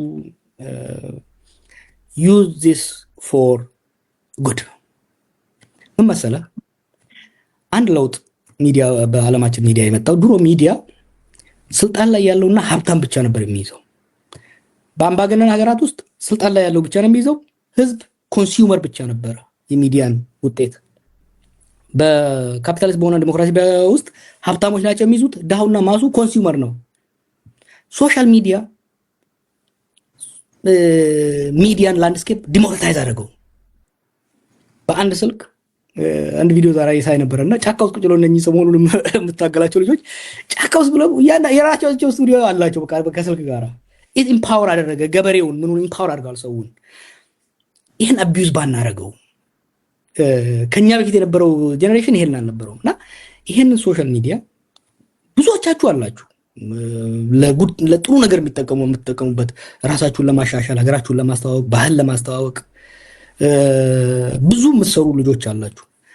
አንዳንድ ደግሞ ለማይረባ ነገር የሚጠቀሙ አሉና ቤተሰቦቻችሁን፣ ራሳቸውን፣ ሀገራችሁን ለማሻሻል ተጠቀሙት። because this is a powerful opportunity። ይሄን ከተጠቀምነው ከችግር ውስጥም ለመውጣት ግጭቶች ምናምን ሲመጡ እንዳንተ ያላችሁ ሰዎች ሰብሰብ ብላችሁ የሰዎችን ሀሳብ ከአፍራሽ ወደ ገንቢ ጉዳይ መቀየሩ ጠቃሚ ነው። ጥሩ ነገር እያደረጋችሁ ነው ያላችሁት። እኔም በፈለጋችሁን ጊዜ አለው። ሌሎች ፖለቲከኞችም ነው ቲክቶክን አስናቁ። yes you see ይሄ የኛ ሀገር ሰው ኩፈስ ነው። ይሄ እየራበው በቃኝ የሚል ሰው አለ አይደል? ፖለቲከኛ ማለት ነጋዴ ነው። ነጋዴ ደግሞ ገበያ አይንቅም። yes ነጋዴ ገበያ አይንቅም። ቱዴይ በዓለም ላይ the most powerful media is not CNN or BBC, it's TikTok። true እና እናንተም ደግሞ ሰዎች ሲመጡ ሌሎች ጊዜ እንደምትጫወቱ ሳይሆን ትንሽ ከረባት አድርገን ስንመጣ ደግሞ ትንሽ እናንተም ሲሪየስ ሁኑና እንደዛ አስተናግዱ። ኢጓችንንም አደራ ለማለት ያህል ነው። እሺ ሰምታችኋል። እዚህ ውስጥ ያላችሁ 1800 ሰዎች thank you ጆዌ ገለቶሚ thank you ከልብ አመሰግናለሁ። thank you bye bye።